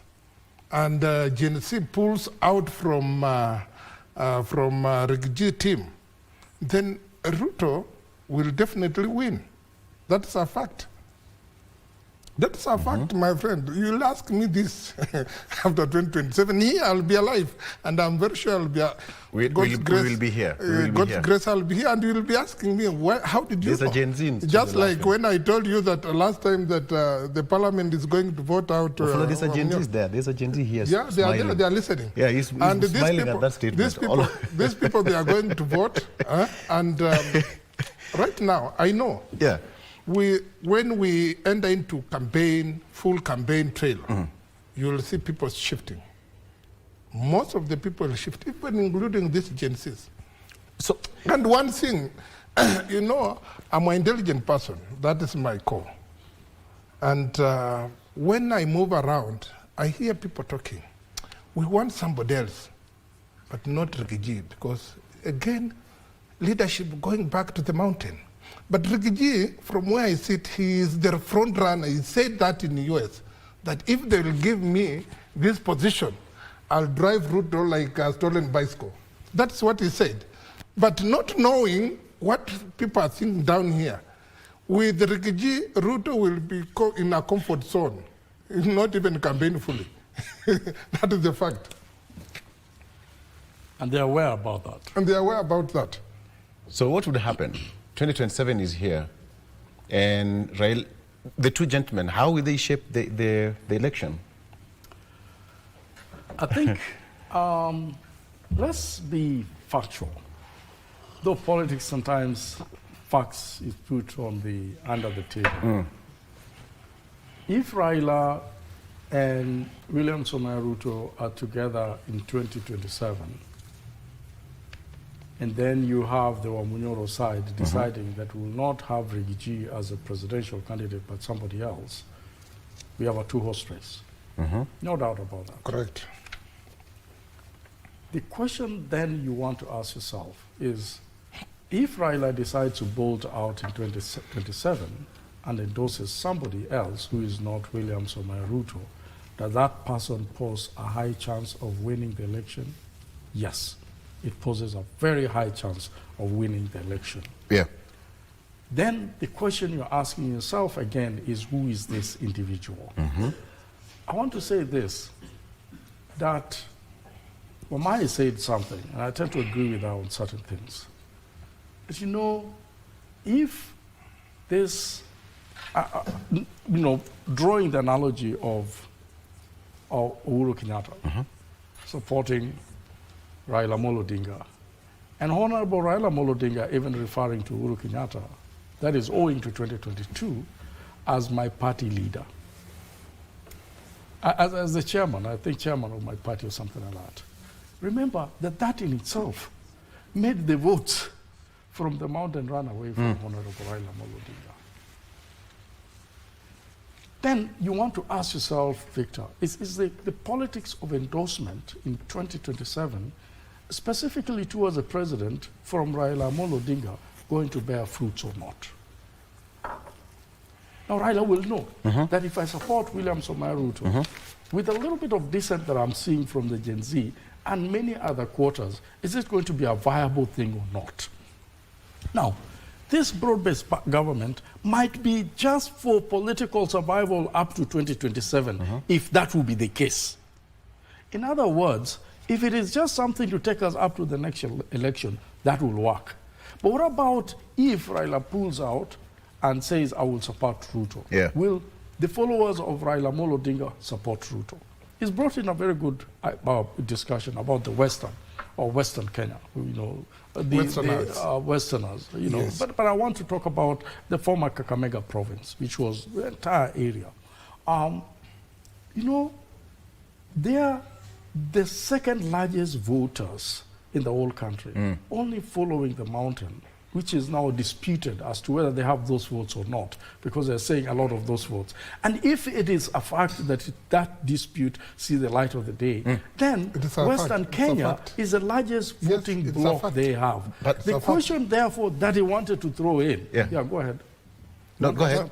Which fact? The question. You just proceed. The question you are actually on the point. You are on the point. They throw in is that who will be the running mate or a presidential flag bearer coming from? If he comes from Western Kenya, we'll give him all our votes. Correct. And if Ruto decides that I'm still going to keep myself with the current deputy president, a running mate? Yes, from Western. Yes. Get the point, Victor. He's putting up a clear point. If he makes that mistake, my friend, just go on.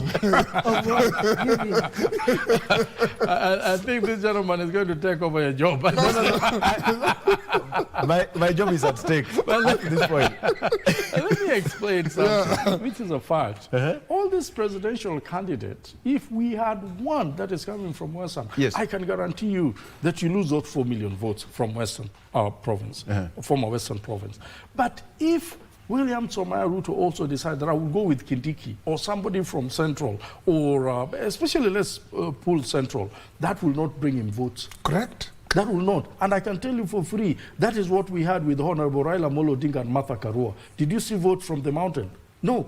So then the guys have to decide whether they are having a deputy president coming from Western or a presidential candidate coming from Western, so that you can start with the entire block of about 4 million. That is key, because even if Honorable Raila Amolo Odinga decides to support William Samoei Ruto wholesomely, I can tell you that there were about 65% or so that, about 35% or so that did not vote for Honorable Raila Amolo Odinga. Correct. On the Nyanza region. Now, what if he decides that he's supporting Ruto? How many more will now decide, I'm not going to vote for him if Raila Amolo Odinga is on the ballot? Remember, things are at stake if Raila Amolo Odinga is not on the ballot. His traditional voters might not necessarily want to vote where he's giving us a direction. Which, as per the last election, is 7.9.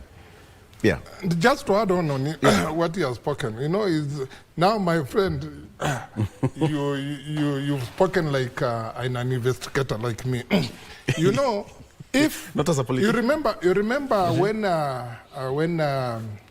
Kibaki chose Kijana Wamalwa, Michael Wamalwa Kijana, as his running mate. That was the time Mudavadi lost his seat. And you know, Mudavadi is powerful, but he lost the seat. Why? The Luya vote actually were counted in one basket of Mike Kibaki. If this time round, you know, right now the mountain is shaking. Actually, if we go to election right now, Kindik will not raise even a million from the mountain, sincerely speaking. But if Ruto politics, everything is possible, makes this decision of picking a one person like Wetangula from Western to be his running mate, you will see the Luya votes counted in one basket.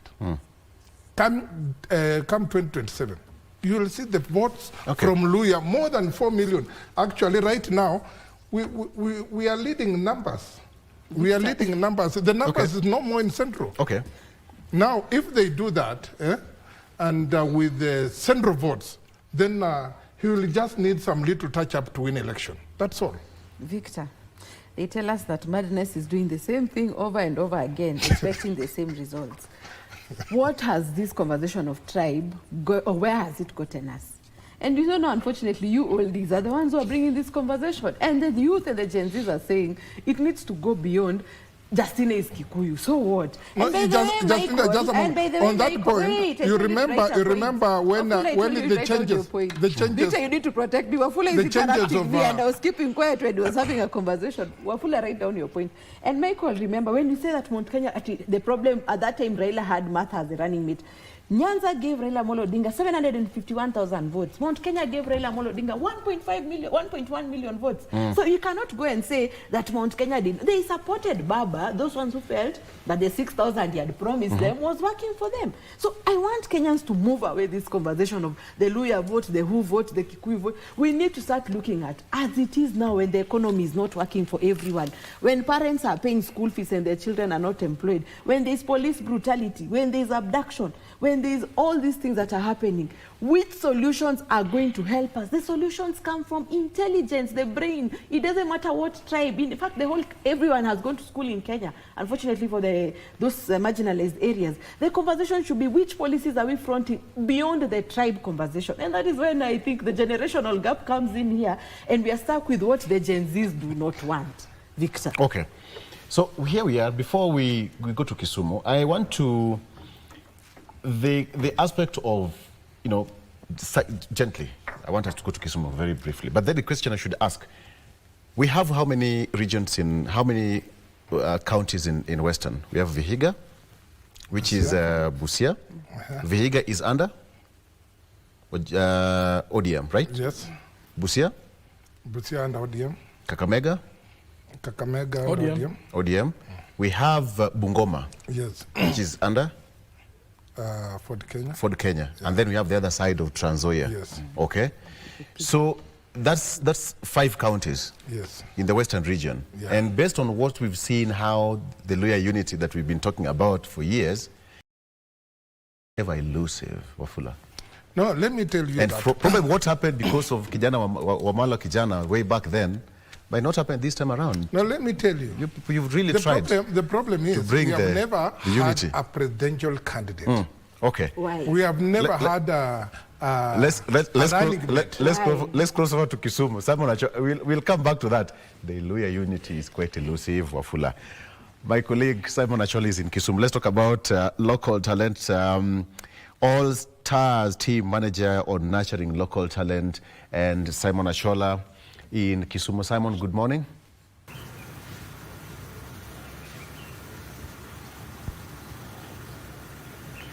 Well, good morning and thank you very much, Victor.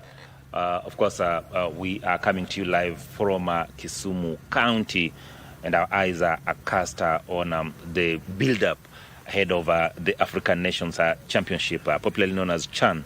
Of course, they'll be kicking off from 2nd of August across 3 East African countries, that is Tanzania, Uganda, and of course Kenya. But of course, the big match here in Kenya begins on August 3rd, that is Kenya versus DRC Congo. Just to build up on that great tournament that is actually going to go down across East African country. We'll be talking to the TM of Kisumu All-Stars as we delve on what the tournament means for the talented young Kenyans in the country, and of course those that actually want to make it to the bigger stage, and more importantly, how of course we can leverage on the gains that are actually going to be made in the next 1 month as the tournament of course is played in the country and of course across East Africa, in terms of ensuring that going forward of course we leverage on the gains that will actually be made. Of course my guest is Rashidi Ochieng, the team manager of Kisumu All-Stars. Karibu Rashidi. Asante sana. Just going straight into it, CHAN, such a massive tournament that is actually happening in the country. What does it mean for the country sports? I think first of all, my name is Rashid Ochieng. I think it's a very good opportunity to our young talent. It's a very good gesture for the young talent, for the clubs, for the people from the grassroots. I think it's a very good opportunity for them. Such a fantastic opportunities. We've seen the country, the government actually going out of its way first to renovate stadiums, to build new stadiums, and of course that speaks to the language of ensuring that the sporting infrastructure in the country is actually top notch, not just for the local tournament, but also of course for the international expedition. Yes, I think it's a very good step for our county, for our country, to make step to build a stadium. But we want to go deep on the grassroots, to have stadiums in the grassroots, Kisii, Homa Bay. And I think the government is doing a very good job, because we have a stadium in Homa Bay, and we have a stadium in Siaya, we have a stadium in Kisumu. And we would like also to urge our government officials to make sure that we have a very good stadium in our grassroots level. Rashidi, the ultimate winners from this tournament, apart from of course the corporates and the fans that are actually going to watch, will definitely be young talented Kenyans who actually will be closely following to be part and parcel of the game. How then do we nurture this young talent as a team manager or a coach at the grassroots level? How then do we manage this young talent to ensure that one, they can actually scale the heights that are expected to scale, but also more importantly that they can actually make a career out of these sports? I think it's a very good question, and for young people, I think there is a very good opportunity for them, and also at this level we can have Olunga at same. Mike Donald Mariga came from the grassroots, and I think this is a very good opportunity for our young people who want to pursue their career through this football. And football is a very good industry, and is a very good big industry for our young talents. And there's a very good step for our country to bring this such a tournament, and to make our young people to escalate and to showcase their talent. And I think this is a very good stage for them. And the time is now for them, and the ball is now on their feet. Yeah. To actually just kick it into the net. But as a person who's actually been actively involved in grassroots soccer, what is this that is actually lacking? Because, for instance, the East African, the national Term 2 ball games will actually be going down in Kakamega County starting from tomorrow. And no doubt we've seen that tournament producing some of the best players to ever grace the big stage in the country. Talking of Dennis Oliech, Mike Okoth, Peter Dawes of this world, as recent as Aldrin Kibet, who was actually just playing for St. Anthony's Boys Alley. This has been a very reliable conveyor belt of great talents over the years. But while a few countable can actually be seen to have actually gone to make the grade at the highest level, many continue to languish in poverty and at times also not get to the greater stage. So what are these things that are actually lacking so that then we can have a bigger chunk of this talented pool of players actually moving to the next level? I think there's about our structure in football. We should have a very good structure so that we can nurture a very young, talented, and you can get that structure towards to the top level. And that's, I think, those are things we are lacking as a country, because if you go to the West Africa, they are ahead of us because they have all the structures from the under 10, under 12, under 15, under 17 to the national, to the top level. And I think that's the only thing that we lack as a Kenyans, but I think our federation has worked hand in hand with the clubs to make sure that we have put all across the structures that needed.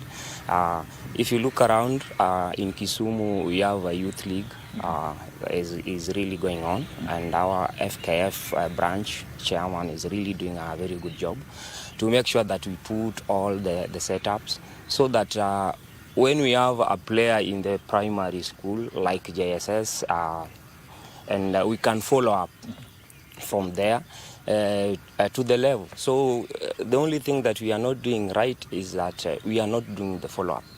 You will so many people playing the Kibet, but at right now we cannot follow them. But there's only one Kibet. But if we can have that system so that we can follow, if an FKF need under 15. They could just come direct to the clubs and pick the players, not only one player, only one club, but is across the countries, the counties. So I think that's the only setup that we can do as a football fraternity to make sure that we have efficient structures, and I think we produce more players. Fantastic. Of course, if you are joining us, that is Rashidi Ocheng, the team manager of Kisumu All Stars, just giving us an in-depth analysis of exactly what needs to be done by the government and, of course, line institutions in terms of ensuring that indeed the pool of talented youths in our schools, but also at the grassroots, can actually go on to make the grade at the very highest level of the soccer fraternity or soccer industry, if you may put it that way. We take a short break, then of course we'll be coming back to just to understand the gaps that are actually involved in the structures that he say, and how we can actually create synergies between very many institutions and organizations that are actually out there to ensure that indeed the pool can actually be maintained, and it will be easy for the coaches and anyone who wants to actually identify players across the country to actually pick out and see how they can actually utilize them to the best of their ability.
Yeah, of course, we have Chan coming up next month, in 2 weeks' time. So, and let's rally behind our team, Harambee Stars, so that they do so well, because we expect them to do well because we are in our home soil. So, and of course, we wish them all the very best. I think they have a very good coach who has played in the Premier League and has been a coach to a top team in England. So I think they have now, they have a good coach. So what they have to do is do their best. We will support them. Of course, maybe we will be watching on KBC because most of us maybe will be outside the country for training camp. Yeah.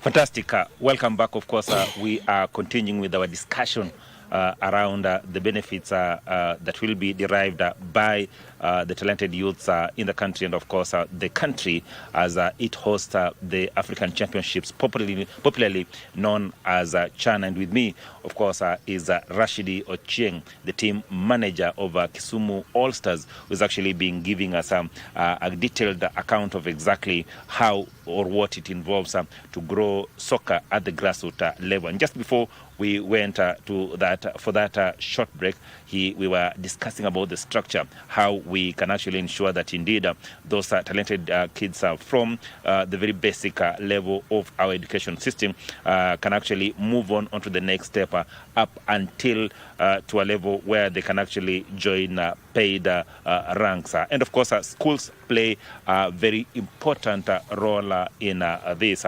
And I'll just throw the question at Rashidi. Looking at our institutions, of course, institutions away from academies, because we are actually seeing very many former internationals, including McDonald Mariga,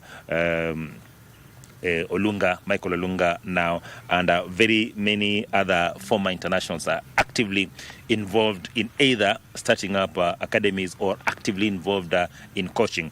However, the academies that are actually provided, one are either do not have sufficient equipment that can actually ensure that these kids move onto the next level, or alternatively, some of them are very expensive and are out of reach of an ordinary mwananchi. One other area that we know for a fact that will actually provide a very reliable route towards achieving their goals is schools. How then do we ensure that these schools are actually well prepared in terms of not just the preparing the kids, not just for academies, but also in the curriculum activities? Thank you very much for that question. I think I will go back to our field. I think we should make sure that we have a sufficient fields in our areas. And that job we cannot leave it to the national government only. I think our county governments should just step up and make sure that every school have a very good condition field. And also we make sure that we have equipment, some things like boots, balls, and uniforms, babes, so that I think our boys should look nice. And I think from those few things, if you can step up on, I think we can do a very good job, because also we have a trained coach. And nowadays school is now trying to bring up the qualified coaches which are really qualified by the FKF. And I think if we are going forward this way, I think we are going to get a very good quality players. But the big thing in the house is we have to do more in our grassroots to build the stadiums. To look like Kisumu Day. Kisumu Day is only have one pitch. and the condition of that pitch is not good. And I think if we can do more to have a very quality pitches and quality coaches and equipments, I think we can do much better. True, because Rashidi, I went to a guy mixed secondary school, the representative of Nyanza region in the Term 2 ball games finals in Kakamega, and the pitch was tiny and slanted, slightly slanted, right? I went to Madira Girls Secondary School in Vihiga County, a team that has produced close to 4 players in the national team under 17 that went to play in Dominican Republic, the World Cup, right? Yes. And the pitch was tiny. So indeed, there's need to actually look at the infrastructure of this this in the schools. However, the other thing that we'll also need to ask ourselves is that after schools, where do this talented pool of youths go to? And we are looking at teams like Kisumu All-Stars. We are looking at grassroots-based teams, non-community clubs at the very basic level.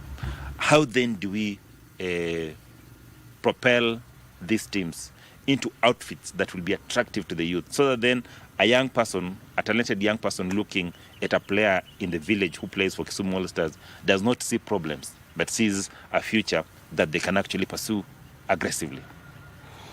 Thank you very much, Ashola. I want to take you back when the Kisumu All-Stars were formed. I think Kisumu All-Stars were it was there before, and later around 2017-2018, a governor stepped in and revived the Kisumu All-Stars, and the vision of governor, it was to nurture talent, so that Kisumu All-Stars can be a stepping stone to the younger one from the high school. And the problem with our system of those schools nowadays,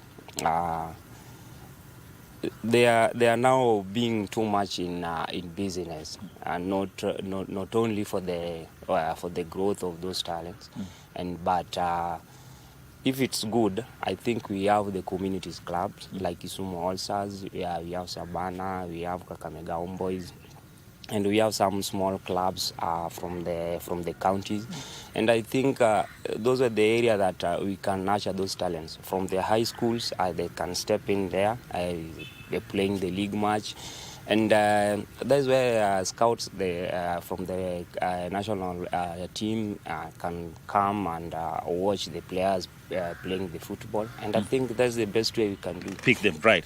But the question then that begs is, Rashidi, for a very long time, we had stories of teams like Kisumu All-Stars, teams like Shabana, teams like Mhoroni Youth. For a very long time, these teams cannot sustain themselves.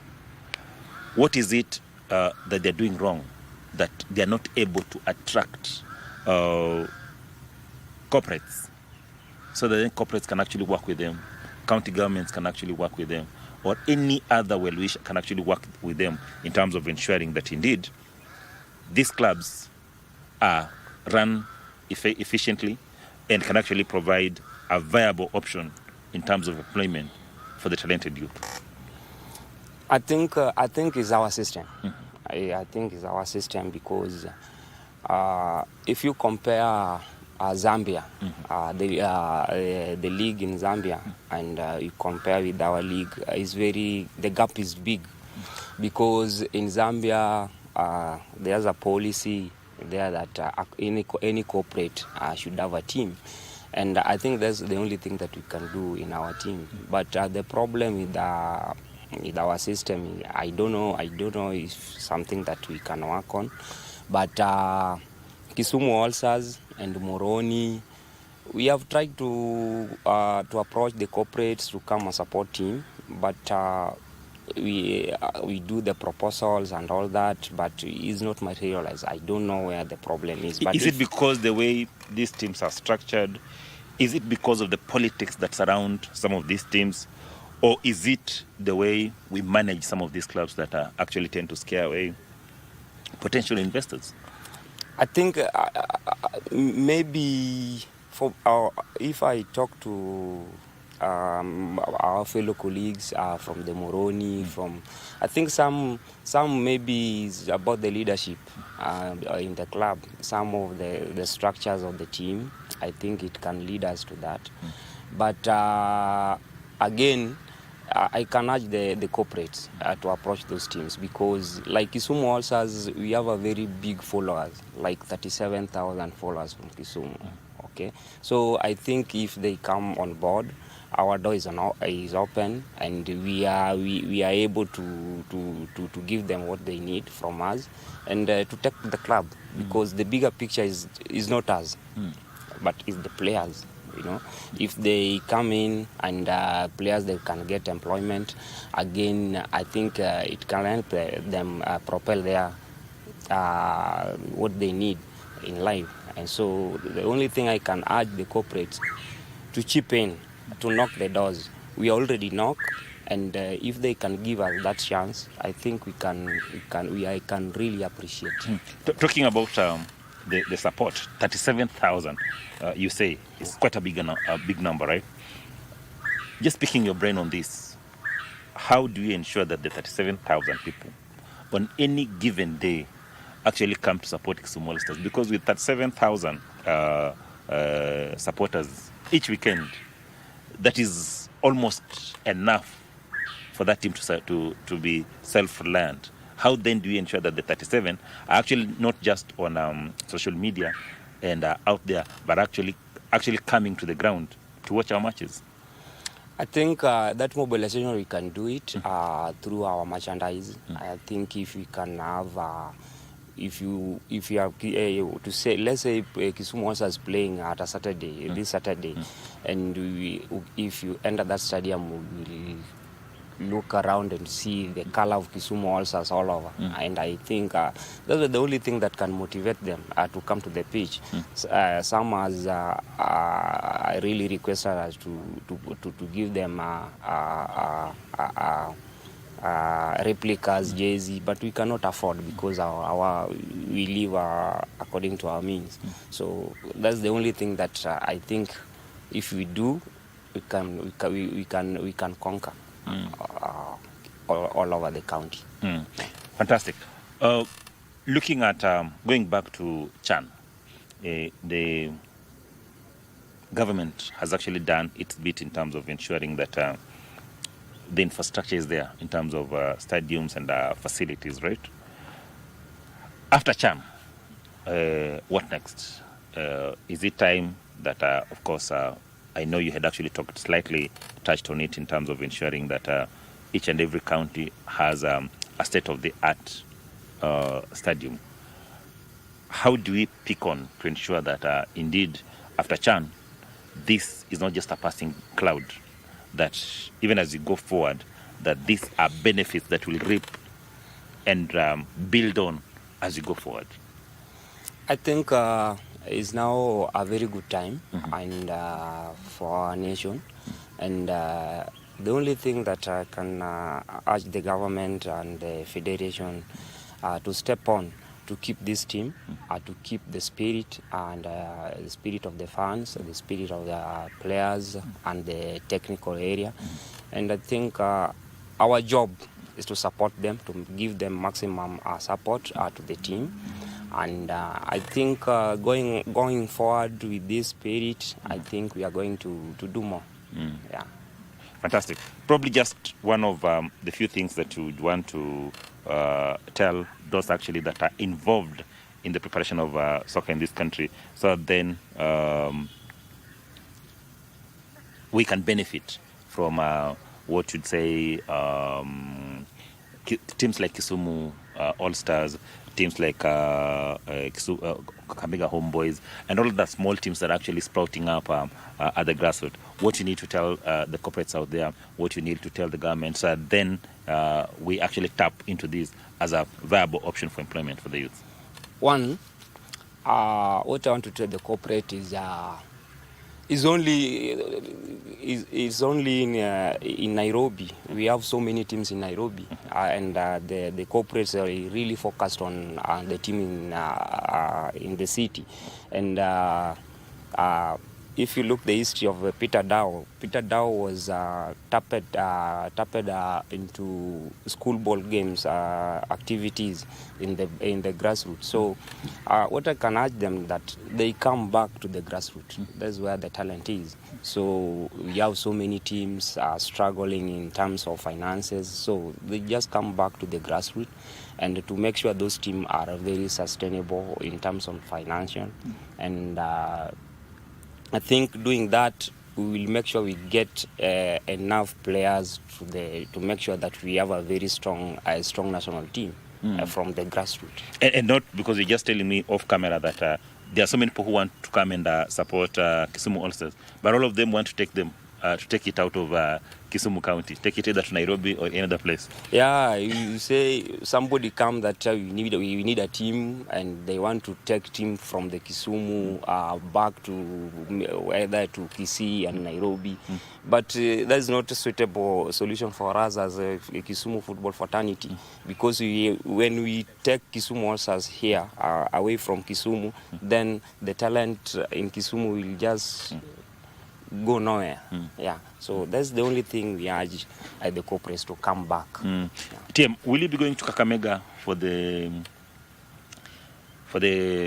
national Term 2 ball games, and are you likely to actually go there and scout players that you'll actually be pulling into your team Kisumu All-Stars?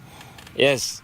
As right now, we are doing the recruitment and we are doing some scouting, and I will make sure that I'm there. Yeah, I have to go there to search because we have to reinforce our team.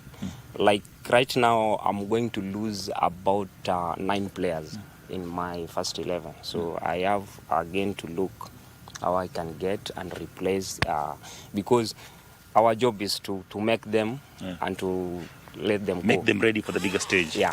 Fantastic, Rashidi. Thank you very much for gracing this show this morning. Of course, we'll be calling on you in future so that then we can actually continue to have this discussion around soccer and grassroots soccer in the country. That is Rashidi Ochieng, the team manager of Kisumu All-Stars, giving us a comprehensive look at exactly what needs to be done in the country's soccer sector, and more so now that the country is actually hosting the African Championships, popularly known as CHAN.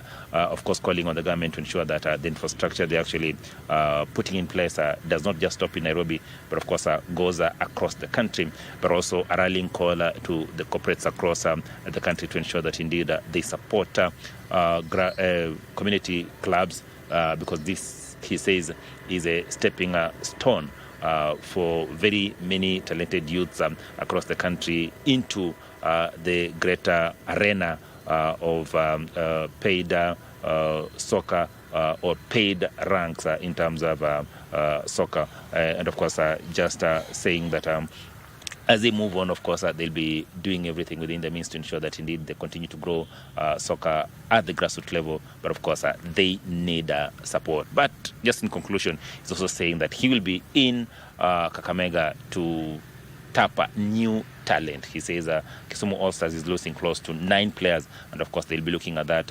extravaganza in Kakamega County to ensure that indeed they can actually refill the gap that has been left by the 9 players. My name is Achala Simon, of course taking you back to Broadcasting House.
My name is Salim Mvuria, the Cabinet Secretary, Youth Affairs, Creative Economy and Sports.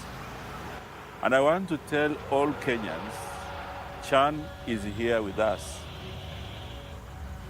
I want to invite you to Kasarani so you can rally our Harambee Stars team. The tickets are affordable, 200, 500, 1,000. Harambee Stars is playing, Kenya is playing. Let's meet at Kasarani. Tuko pamoja.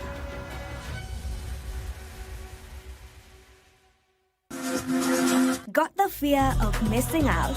Want to keep up with all the latest entertainment news and latest celebrity gossip? From the latest rumors to popping events to the newest fashion trends, here is where you get all the tea or juice when it comes to entertainment, and you get it served on time.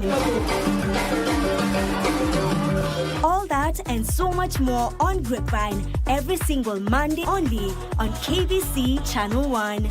Remember, if you did not see it on Grapevine, then it most probably never happened.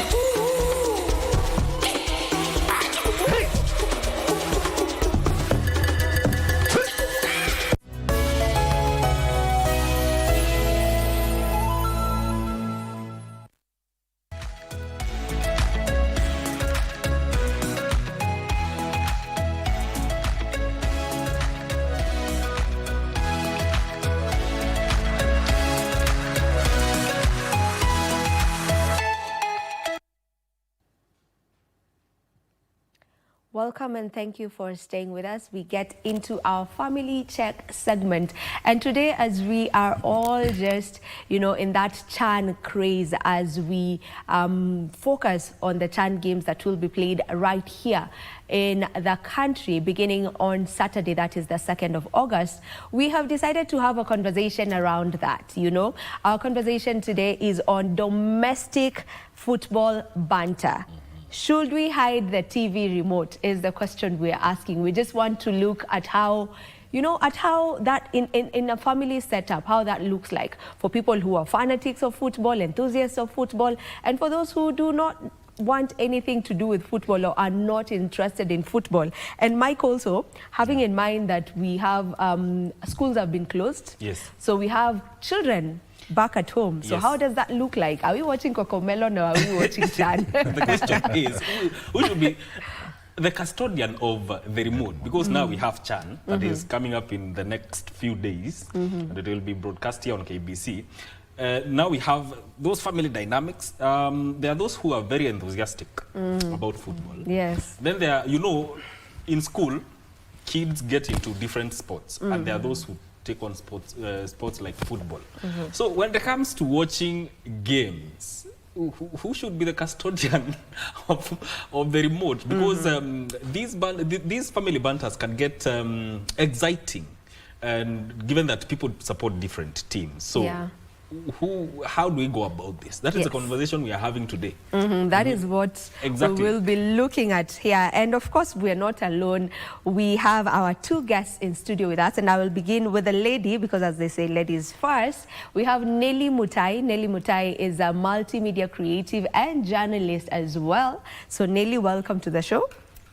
And then we also have Joshua Karanja. Joshua Karanja is a football enthusiast. Welcome to the program.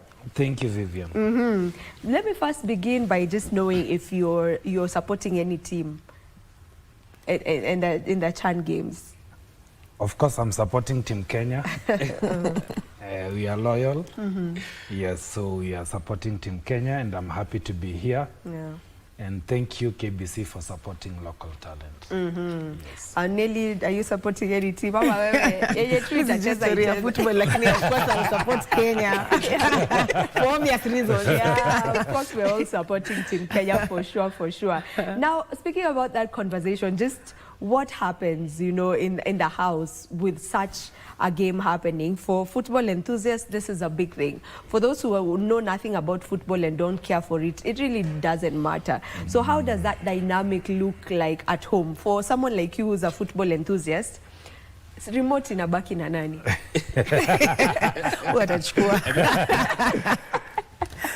As Mike amesema hapo asubuhi tukianza ni kids are now at home.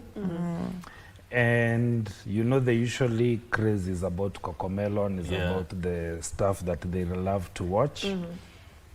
And then here comes Daddy, who is also around probably. But I would like to change a bit and tell them that this is the time to bond with your children. Yes. And the only way to win them, don't bring them to your football first. Walk with them in the Cocomelon and the cartoon first. Then once you capture their attention and their audience, now you can watch the football together. Because it is not about the team that is winning, hata hiyo kikombe ikuji kwenyu. But if you can get your bond right at this time when the holiday is closed, then you have it all together. So take it as a time to repair if there are any broken relationships along the way, especially because the term has been really short but very busy. So we don't spend time with our kids and then also hustling for the economy and our bills. So right now we have an opportunity to build that relationship. Nelly, how do you see, he has spoken of bonding, and which is very crucial for any family. For a person who maybe is not so much into football, how do you see that playing out? So I feel like there should be a balance. You know, you can't like impose on the whole family to watch like all the matches or football all the time. There should be a balance. Like if as you have said, kuna wale Cocomelon, they can watch their Cocomelon, and when there's like an important match, maybe you can use it as a bonding moment as a family. But don't like impose it all the time. Ikwe football, they might not, you will lose them more than you will attract them to. Hii tunafanya mkutano kwa familia. But you know, Jenny kwambie, as a family, this is how you create your own routines in the house, how you do your thing, like your culture, venye mnafanya kwa nyumba. That's how you create it. So me remember growing up, my dad never used to be ati wale fanatics kabisa wa football, but when it comes to the World Cup, we used to watch as a family. You know, huyu ana support South Africa, huyu ana support this country until zinatoka moja moja hivyo. So it really used to be nice. So of course, football is a unifying factor all over the world.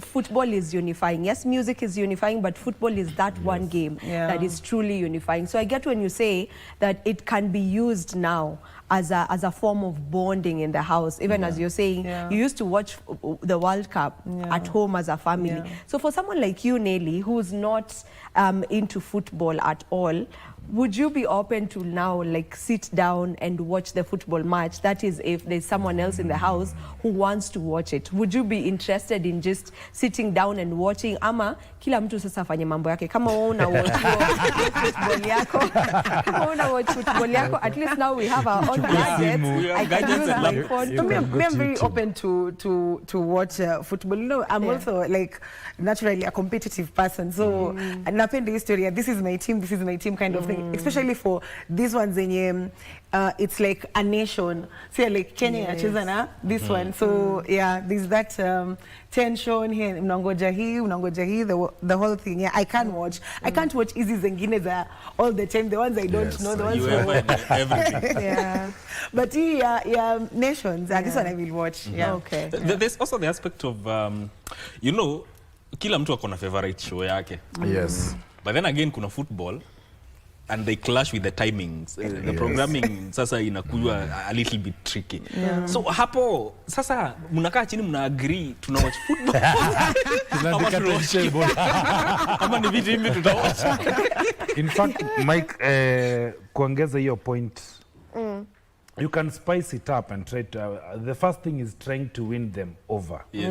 And here I want to speak to the boy child, especially the fathers. You see, for you ladies, upendo yenu kwa watoto, it comes natural. But for us, ni kama tunaibai. You know na? So you can spice it up trying to win them over.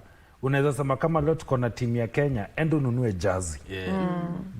Tubaie jazi, tunawachisha wote kama tumevaa jazi. You've already umewa spice na umewa bring up. Ama leta tu bangles, tu 30 bob, tumeandikwa timu Kenya. Ama jina ya watoto wristbands. at least now wanaona yenyewe hapa tuko Team Kenya ama tu flags tu tudogo. Oh, yeah. Because it is also a time to cultivate patriotism this kids. Yeah. Wakijua sasa sisi wote tuna support Team Kenya. Hata wakienda nje watapiga story. It will ignite something. If you remember tukiwa wadogo tulikuwa tunabai tu sweetie alafu tule tu sticker tuko ndani. Yes. Oh, yeah. Nakumbuka tuko na picha ya za footballers wetu yeah. Kokos vitu kao. But sasa wako na za hiyo zinasema Power Rangers akina wanaitwa Jao cartoons wao. Yes. So unapata hizo ndio vitu wako nazo, but ito tu stickers tulikuwa tuna stick kwa geometrical set kwa desk yako. And you would become patriotic, and that's how we started loving our country and our teams. So it is also a time to start cultivating patriotism. So buy tu vitu tudogo, hata kama una do ya jazi, but unaweza buy tu vitu tudogo to wristbands, something to ka flag, and then we watch all of us. But number one, we have to be deliberate. Yes. I think it also cultivates a sense of when it comes to bantering, we cannot all support one team. Yes.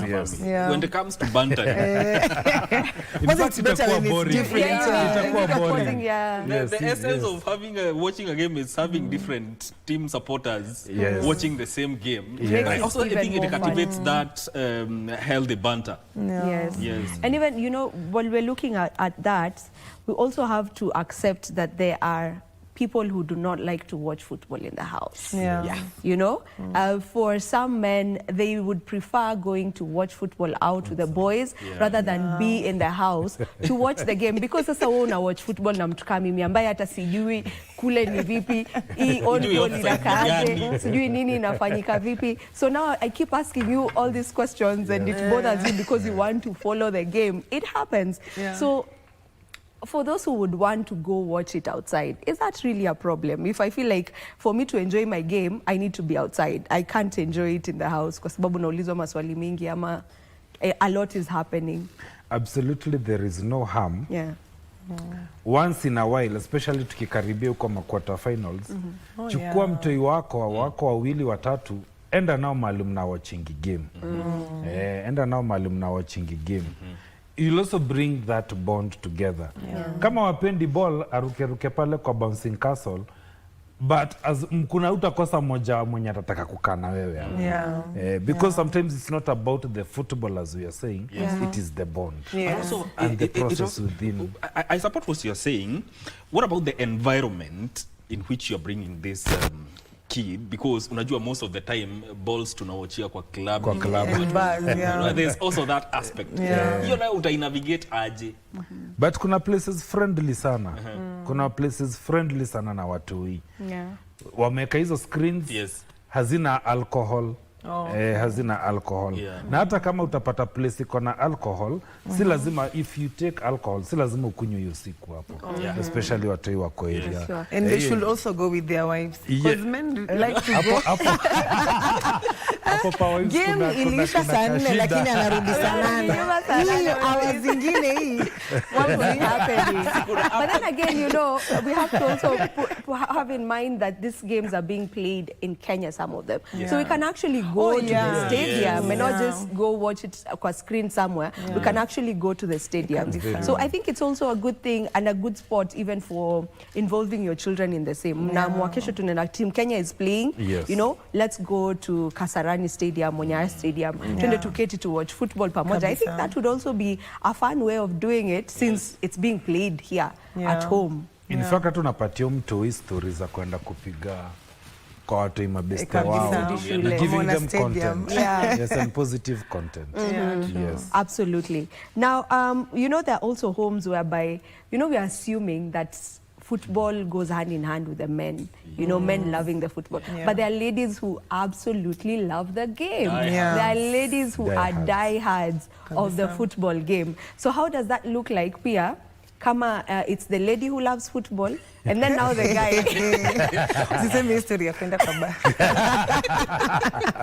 And then now the guy is not interested in the game. Do you think, Nelly, if probably you're living with your partner in the house, would they be open to let you go watch the game au wabaki nyumbani na mtoto? That is a very hard question. Vunja ndoa. I don't know. Some men are open-minded, you know, but it's not like an arrangement yenye tumeiona sana. Mostly it's the men usually like go out and hang out with the boys and, you know, maybe have a drink and watch the football. But it's not a dynamic that we have seen where the woman goes out to watch football. Maybe if that's the case, they will have to just watch it from home. I think it boils down to what you were saying, dynamics within that family. Men can be a little bit sensitive. You have to agree. Men can be a little bit sensitive when it comes to these matters. Hapo umeguza mlima. You wouldn't be open, you wouldn't let your woman just go watch the game if she loves the game, and then you can stay behind with the children. In fact, there's a time last year we traveled to Malawi to go watch Harambee Stars. And I can tell you, 40% of the people that tulikuwa tumeenda were ladies, na si single ladies. Some married, others are mothers. So by the time amefika hapo, wengine hata wanakuambia husband yangu ananisupport, but kuna mwingine ni support, usini support, I have saved enough to go for this. I think it's dynamics and how you... Exactly. And also, let us also not assume that everyone is in this perfect setup. Mwanaume, mama na watoto. Kuna wengine ni single mothers na kuna watoi. So there's also that dynamic, as Mike you're saying very well. And it is also a chance now even for that single mother to bond with the children. And also try to kuwaonyesha, apart from those cocomelon, you can also bring variety. Yes, you can also watch football. I've seen ladies who support AFC Leopards. Yes, yes. So there's also that. There are also women who really love the game.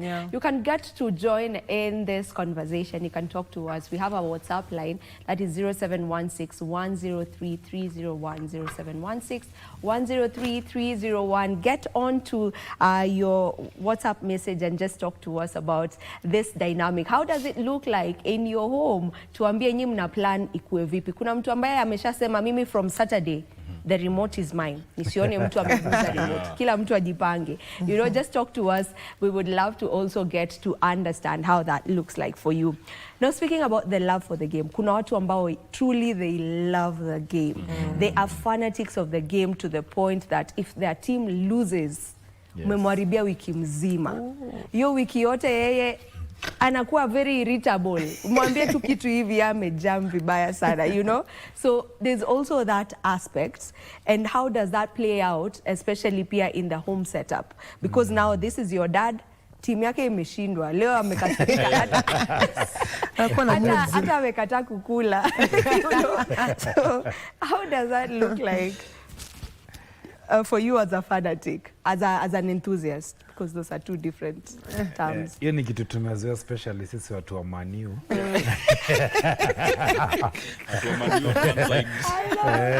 Tumezoea kutandikwa kuliko kitanda. But haiwezi sema hivyo juu ya timu yetu. Wacha watu wa Arsenal watuingilie, sisi kujisemea. We are still loyal. We are still loyal. I totally get what Vivian is saying. And what you need to do, because number one, you can't now start teaching me ati nianze kuadjust, niache kutake personal. Sasa mali nimefika, kama mimi ni wa kujam timu yangu imechapwa, lazima nitajam. So pia home, lazima tu mujiadjust. Lazima tu mujiadjust. Juu kitu iko ndani. Ni kama vile umeenda job, umechujwa job. Ama labda umeenda kufanya business ikafail. Ukikuja home, there's nothing you can change about that. The best you can do is embrace this person with the love. So it won't last for long because tukienda kuwatch tunajuanga tunaweza shinda, tunaweza shindwa. That feeling won't last for long, but we'll need you to support us. We'll need you to stand with us we'll need you to understand us. Ukiziona sijisikii kukula, wewe usijamu. Sijijazie nimekula huko kwingine. Hapana. Ni ball tu. After some time, by morning nitakuwa sawa. Nelly, would you understand that? Sasa mtu ameenda date mtu wa Arsenal jamani. I'm very familiar. How does that look like? It's actually good unasema Usha, you've been in a relationship with such a person mwenye wakishindwa then yeye anakasirika. How does that look like from your end now as the lady who is not interested about football? So unashindwa kwani umejam na watoto hawakujui shwali? So you know how like men are very passionate about, especially if they are fans, they are very passionate about it. They get really mad. So you just give them time. It's not that he atakuwa mad the entire week. Just for a few hours. Atakuwa sawa, But should it's just a game. Should people taking matters to heart? Imeshindwa like sasa my moods are done. You know how men, like when they love football, they're so passionate about it. Like, I don't know, it's something like I've never understood by the way. Like, where is it explain? Ni kama tu vile tu ladies mnapenda either makeup ama dressing yenyu poa. Alafu iende tu backfire ama ikose uzunguke tao yote kuna mtu anakuambia umekaa poa. Unatu venye rudingi tu umejam. You're going. You're wasted opportunity. An effort. So it is the same feeling. You will still sleep over it na ikwe tu sawa. Na ikwe tu sawa. Shaz kutoka Kericho anasema sasa juu hizi games zinachezwa hapa locally. My hubby hafai kurudi home 3 a.m. eti ametoka na boys. Morning has been given. Mapema. Yeah, also remember you can send in your messages and we'll be reading through them. The number is 0716103301. Let me read some of them ambazo naziona hapa. Someone is saying, by the way, tuko nyuma ya Harambee Stars hata ifike whatever stage tuko nyuma ya Harambee Stars. That is Pato 45.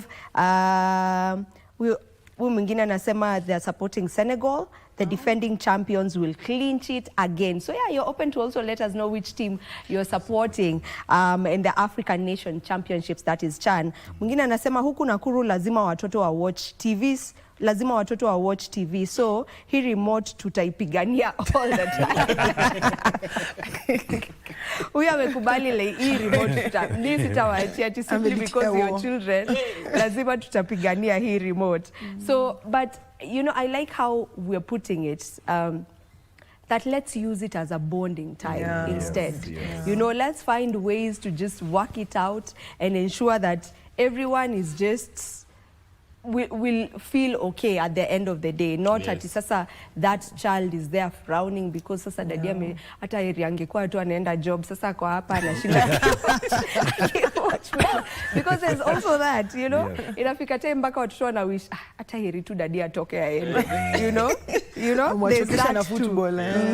Juu sasa wamekuwa bombarded na football. There's the betting bit of it. You know, and there's healthy betting, and then there's betting that is very, very unhealthy. So would you encourage, you know, the betting of it? Not necessarily betting ile aviator or, you know, the betting that we're talking about, just betting within yourselves in the house on teams. Yes. Kile nilikuwa nimeanza na kusema it's one mode of spicing the game. Wewe timu yako ikishinda na wewe mimi timu yetu tukishinda sisi ndio tuna either for example tumebuy soda, sisi ndio tunakunywa. Nyinyi mnatuwatch. Ama nyinyi ndio mnaosha vyombo. So yes, it is not necessarily monetary, but also duties za how kitu tu ya kufanya mkamtu pamoja. As Vivian was saying, imenikumbusha wakati wa COVID when curfew zilitokea and especially sisi wanaume tuko tumezoea kuingia kwa hao mapema. Na sasa hiyo mtahikage anatuambia by 7 ukue kwa hao. And I remember meeting one mzee akiwa frustrated ananiuliza naenda kwa nyumba sahi kufanya nini? Juu all his life hajawaingia kwa nyumba saa moja. Amezoea kufika kama wamelala, you know. And it brought a lot of tension and acrimony in the house. Sababu wewe umekuja, nakumbuka mpaka tulikuwa tunaambia wazee tunauliza, na aka kamegrow.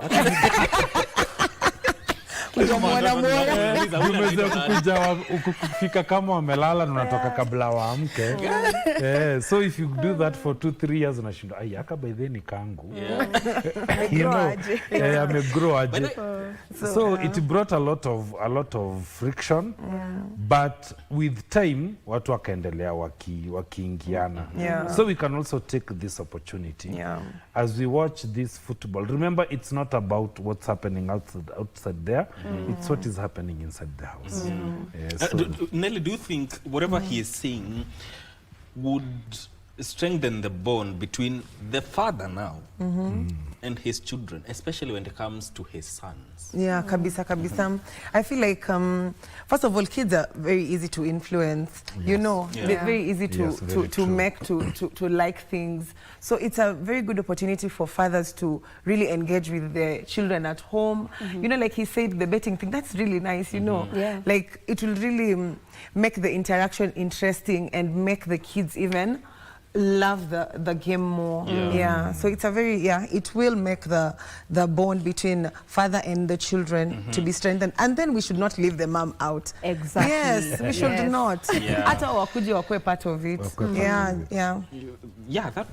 That would actually work. Because not okay, the mothers I know, not many would be open. Exactly, are open to football. Some of them just want to watch their telenovelas and they are done.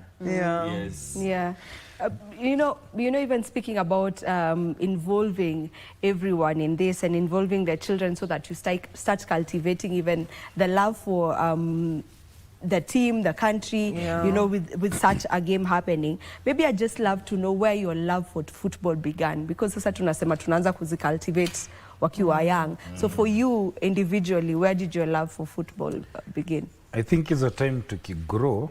Hatukuwa na hiyo option ya PS. Mimi nimegrow ya Kayole.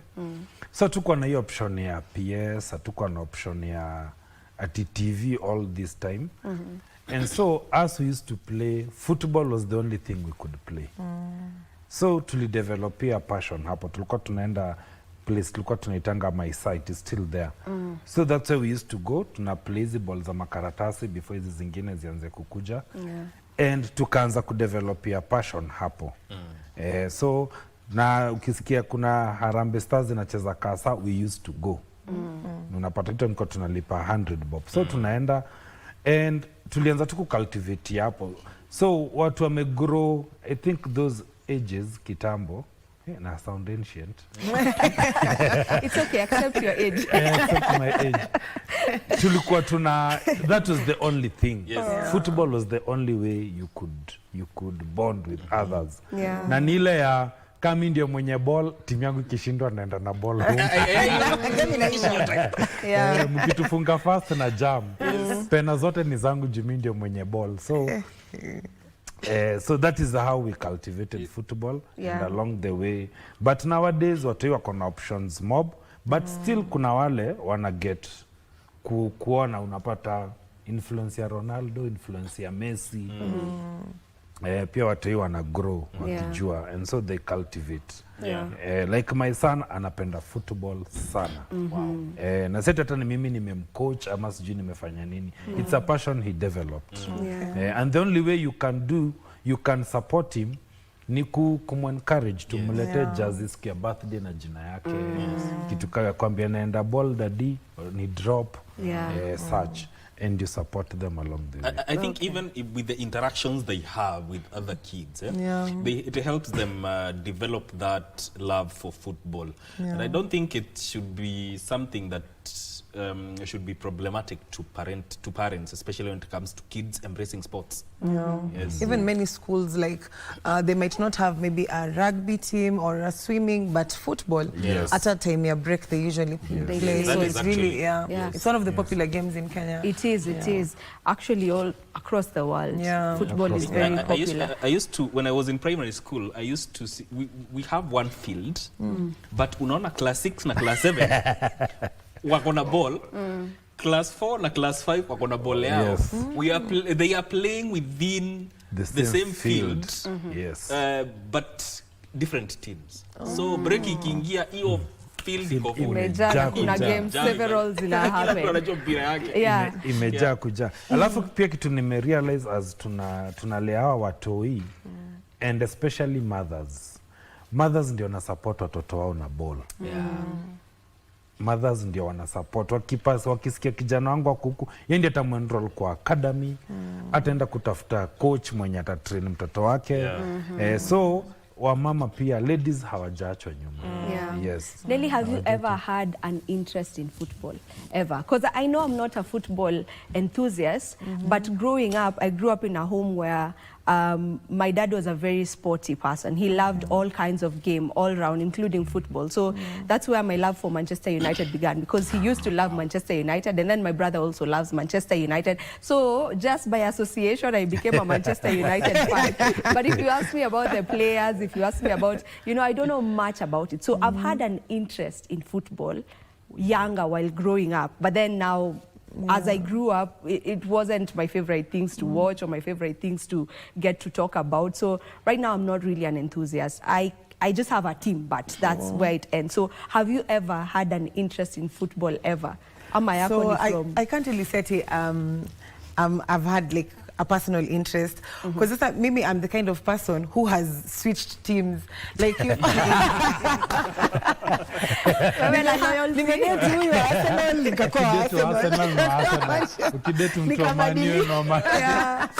But one thing is, I do love football as a sport. Like if I have a son, I don't have a son right now, but if I have a son and they love football, I will really encourage them, because you know, growing up, mostly tumefundishwa like, oh, you go to school, you know, be a doctor, be a what. But now we've seen how sports pay. You know, the money is also good. So I would encourage, a child or someone who wants to get into football, like to play it kabisa professionally. Now, people are still sending in messages. Rogers Mwazige is watching from Taita Taveta. Voi, kuna video shows, so hapo tunaweza enjoy watching football with young kids. Mimi nataka tupatane na Uganda kwanza, alafu TZ later kama Harambee Stars. Huo ni OT wa Kakamega. Yes. We are very ready. Very ready for the games with so much enthusiasm and belief that Kenya is going to win. Yeah. Another message here is saying remote nayo lazima ifichwe juwe vile itanganganiwa ni vibad. That is Mr. Cubs. Another one is saying nashabikia any East African team tuchukue hii kikombe for once. That is a side side Zanzibar. I don't know if that's the name plus where they are watching us from, or that's the full name, side Zanzibar. Yeah, there's that.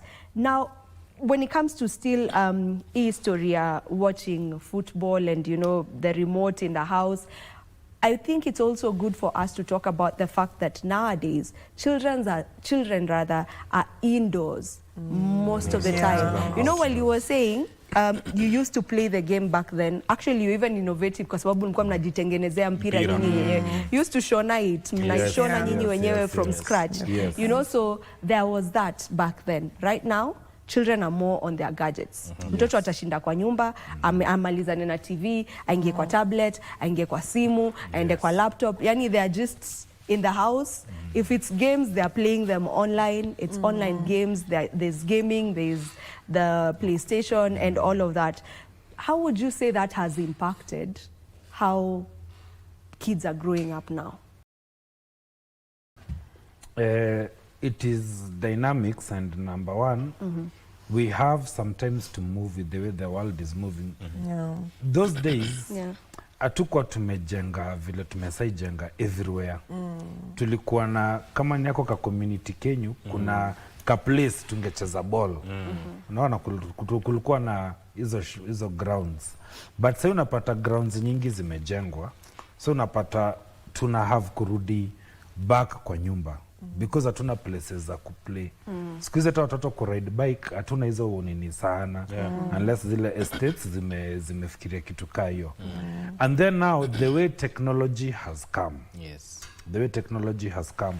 Number one, nowadays having a phone in the house, kitambo used to be just like a basic need tu ile anataka communicate, but squeeze it is essential if you want to know how your kids are doing lazima ukuwe na simu kwa house. So hiyo mtu yeye get your simu.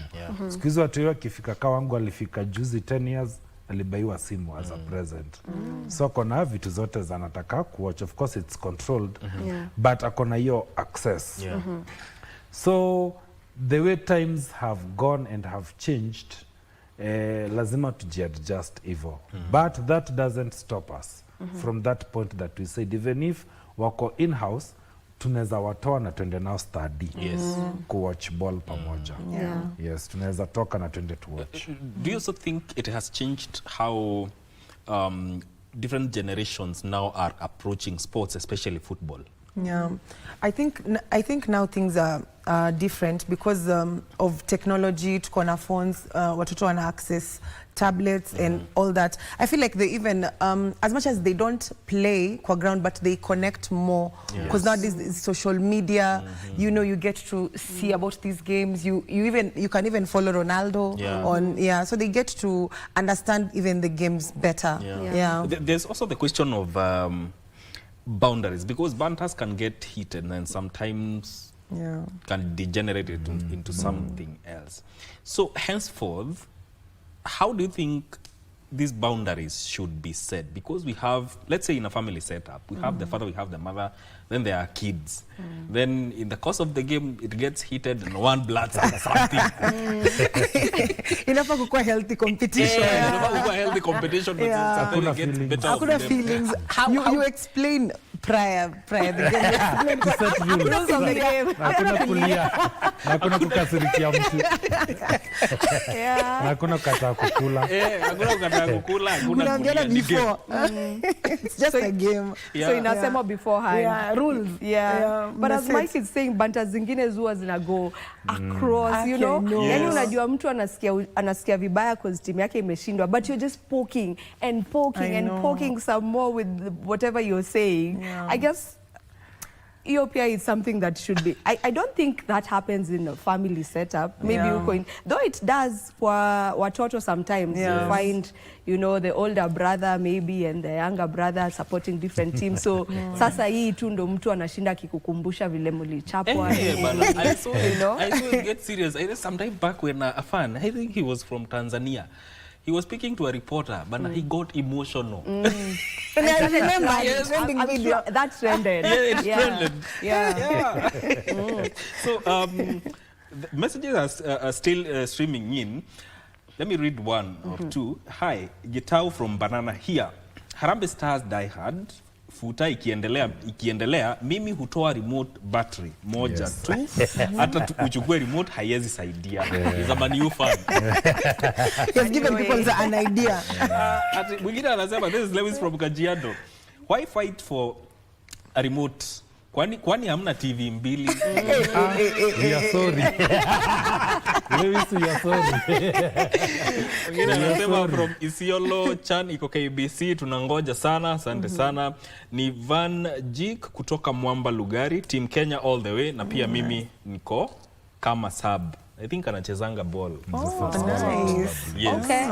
Okay. Remember, you can also get to send your messages in case you're just joining us na unashindwa tunawezaje kusoma the messages from you guys back at home. The number is right there on your screens, 0716 103 301 0716 103 301. Tutumie a WhatsApp message and we'll be reading it. You can let us know what team you're supporting or how that dynamic looks like for you in your home wakati wa football and you have a football enthusiast in the house. I'll read a couple of messages here. Someone is saying, tuko tu wawili kwa nyumba, madamu wangu ni Mkikuyu na mimi ni Mluya. What does that have to do with it?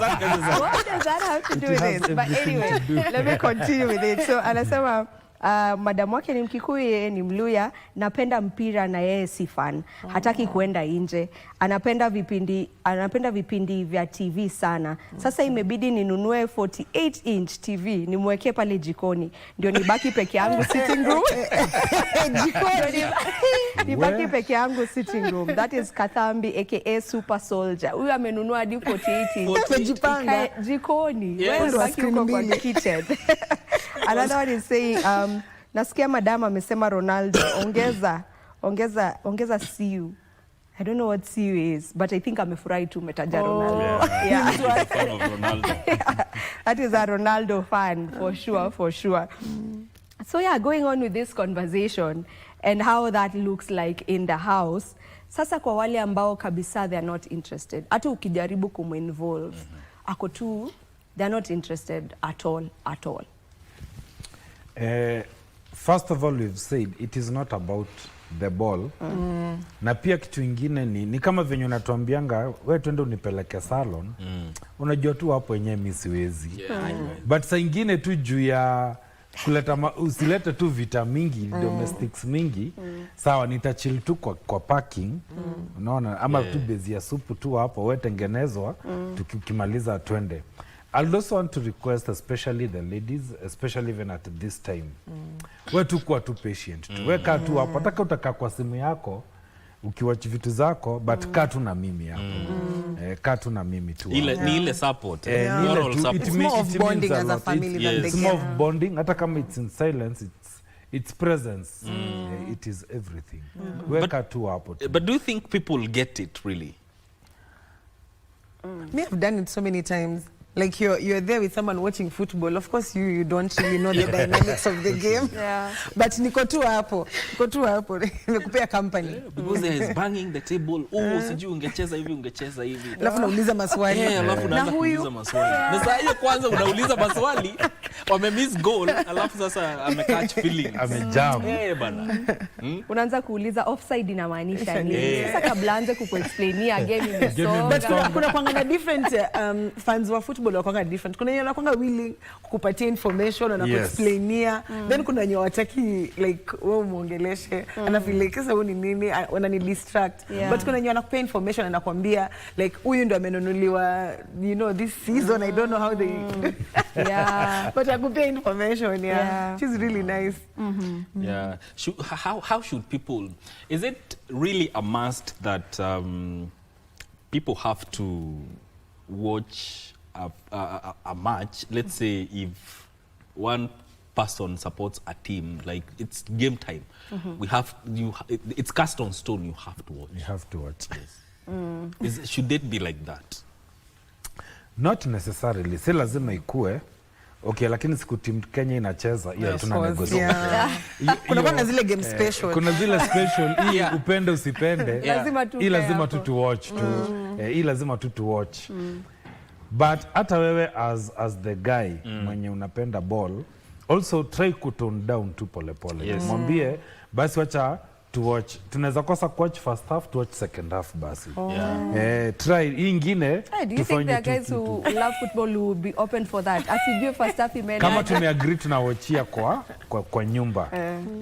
Kama tumeagree tunawachia kwa nyumba ama let me help you as na watch. Wacha basi nikukatakatie kitunguu, nikuchongea waru. I do something to assist you. So I'm also trying to come to your way. Also atapiga tu step moja tu. Try kupiga step moja. Quid pro quo kind of a setup. Do this for me, I do this for you. Yes, I give in a little, you also give in a little. It has to be effort from both sides. And also nikiongea kwa wale wakona family setup, labda muli separate. Chali alienda kivyake, the lady stays alone, probably stays with the kids, but the kids are not with both of you. You can also take this time, if you're the guy, kujia watoi, watch now. Itakuwa pia hiyo time yako ya kubond now. You can bond now. Kukosana na mama yake maanisha ulikosana na watoi. Remember watoi hawaku apply kukuzaliwa kwa family. Hiyo yenye mmekosana. These kids are innocent. These kids are innocent and they require that love. Either mmekosana ama mjakosana. So also take that moment to bond with those kids. Okay. Take that moment. You never know, you can rekindle the love. But kama imeenda. But for the kids, for the kids, please do. For the kids, please do. All right, we need to be winding up. Probably we get to read some of the messages that have come in as we get your final remarks. Someone is saying, hi, I'm Ibrahim Masaka from Shelemba, Taita. I wish Harambee Stars all the very best. Another one is, hi, I am Dickson Range, a Kenyan citizen from Mwanza, Tanzania. Timu yangu ni Kenya na mke wangu timu yake ni Tanzania. Kila mtu kila mtu atakuwa na TV yake ya kuwatch, lakini my boy is Harambee Stars. Nice. All right, we influence mtoto kujisaidia Harambee Stars. One final one, someone is saying, hello, hiyo kung'ang'ania TV is over. Kama mzee na wife tuko naye tuko naye yetu kwa bedroom, so watoi wa watch wapendao. Okay. Yeah. Okay, that's also anasema kwanzia hii saa tu.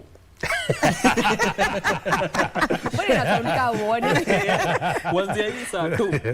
Watu kwa nyumba walale mapema sababu remote ni yangu mwezi yote. That is Mtune from Kitui. There's someone here who is asking, this is Ellie from Rwaka, is asking, what about encouraging kids to watch cartoons when the game is not on? Wakwe kuna schedule. Time ya game ni hii, so wewe kwanzia saa hizi jipange na cartoons. Yes. Joel, I support Manu. I love CR7. Hello, good morning. They are watching you live from Mbale Vihiga. It's a great vibe to watch na deme yako game hata kama hafuatili. The presence is giving. That is very, very, very true. Yes. And we appreciate each and every one of you who has sent in a message or you've just gotten to interact with us on this very, very beautiful conversation and interesting one that is on football banter, specifically in the homes, as we gear up for the Chan Games that will be going on for the entire month. But then ni kitu ya mwezi mzima. Before, this was a very needed conversation kwa sababu si ati ni siku moja ama mbili yenye the whole month. So just as we've put it, watu waangalie vile wanajipanga ndio pia kusikue na any conflict simply because of the game. The game is supposed to unify us, not to bring conflicts in the homes. Maybe just your final remarks. Let me start with you and then we get a remark from Nelly. First, I want to thank you for having us on this show. And as we have said, it's not majorly about the game, but it's making our homes better. Take this time to affirm your child, to bless your child, to coach your child. It's called the ABC of parenting. During this time, make things better. This holiday, let's take advantage. Our kids are in school. Let us be intentional. Let us be intentional.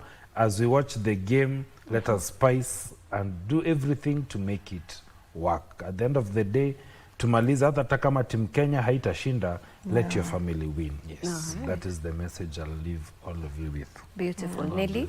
I feel like families can take advantage of the holidays and something like now the football to really bond as a family and you know, create that love and bond as a family, because these are the days when people go to work.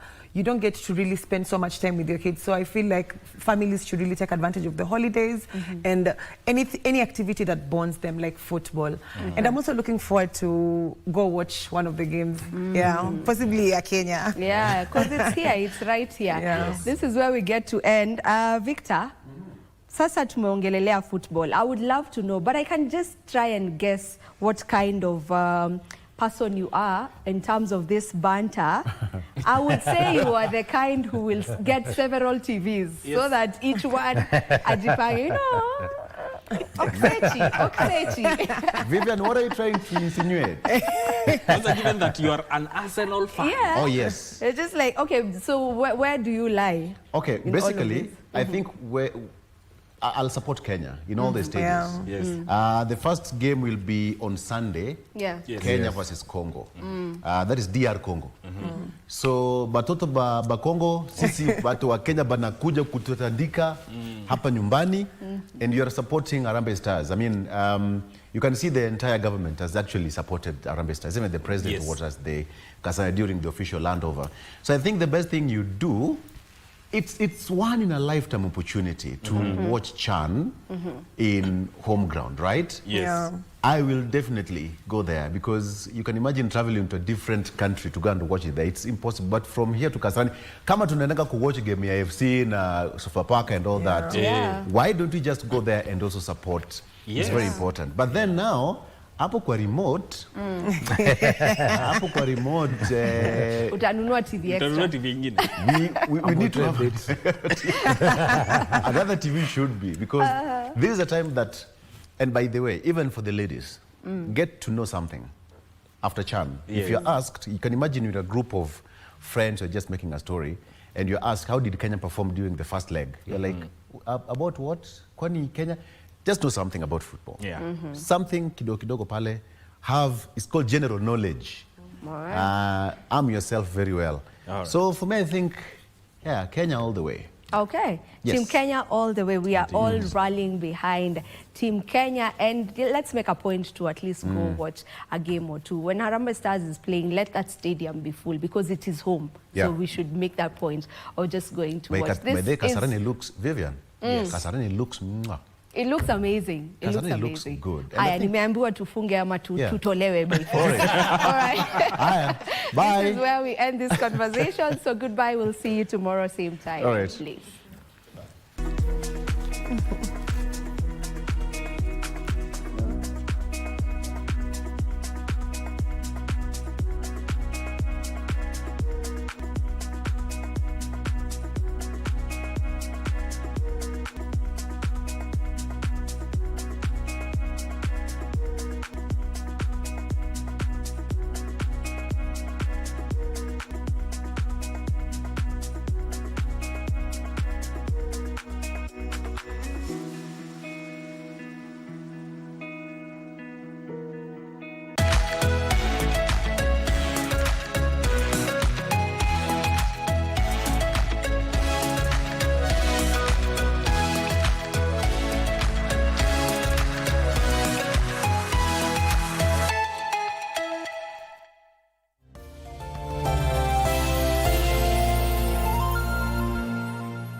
Wakenya wenzangu, this August, something big is happening. Chan 2024 is here and Harambee Stars are ready to shine. Let us come together and support our boys as they fight for glory. Tune in to KBC Channel 1 and let's cheer our boys. Because when Harambee Stars win, Kenya wins. Twende kazi, Team Kenya all the way.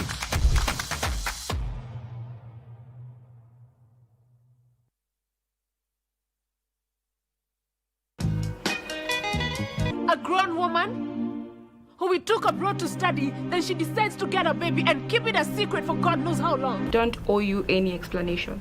Are you Chris? Unajua mimi ni nani? If you don't let me go right now, my friend, you are in trouble. You need to come back. I feel like something bad is gonna happen. Itisha alafu nilalishwe chini, wacha ikae. I want to go home. You don't get it. You don't get it. I don't trust her one bit. Lucky, right? Relax.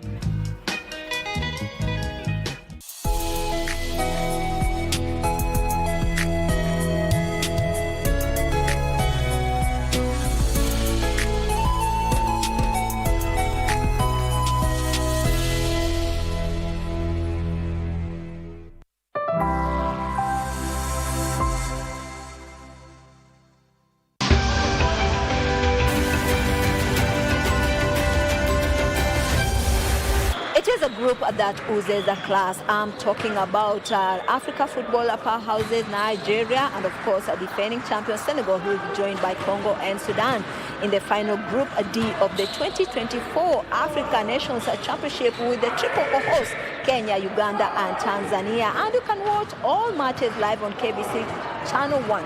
I'm Avinya Musa as we unpack it all.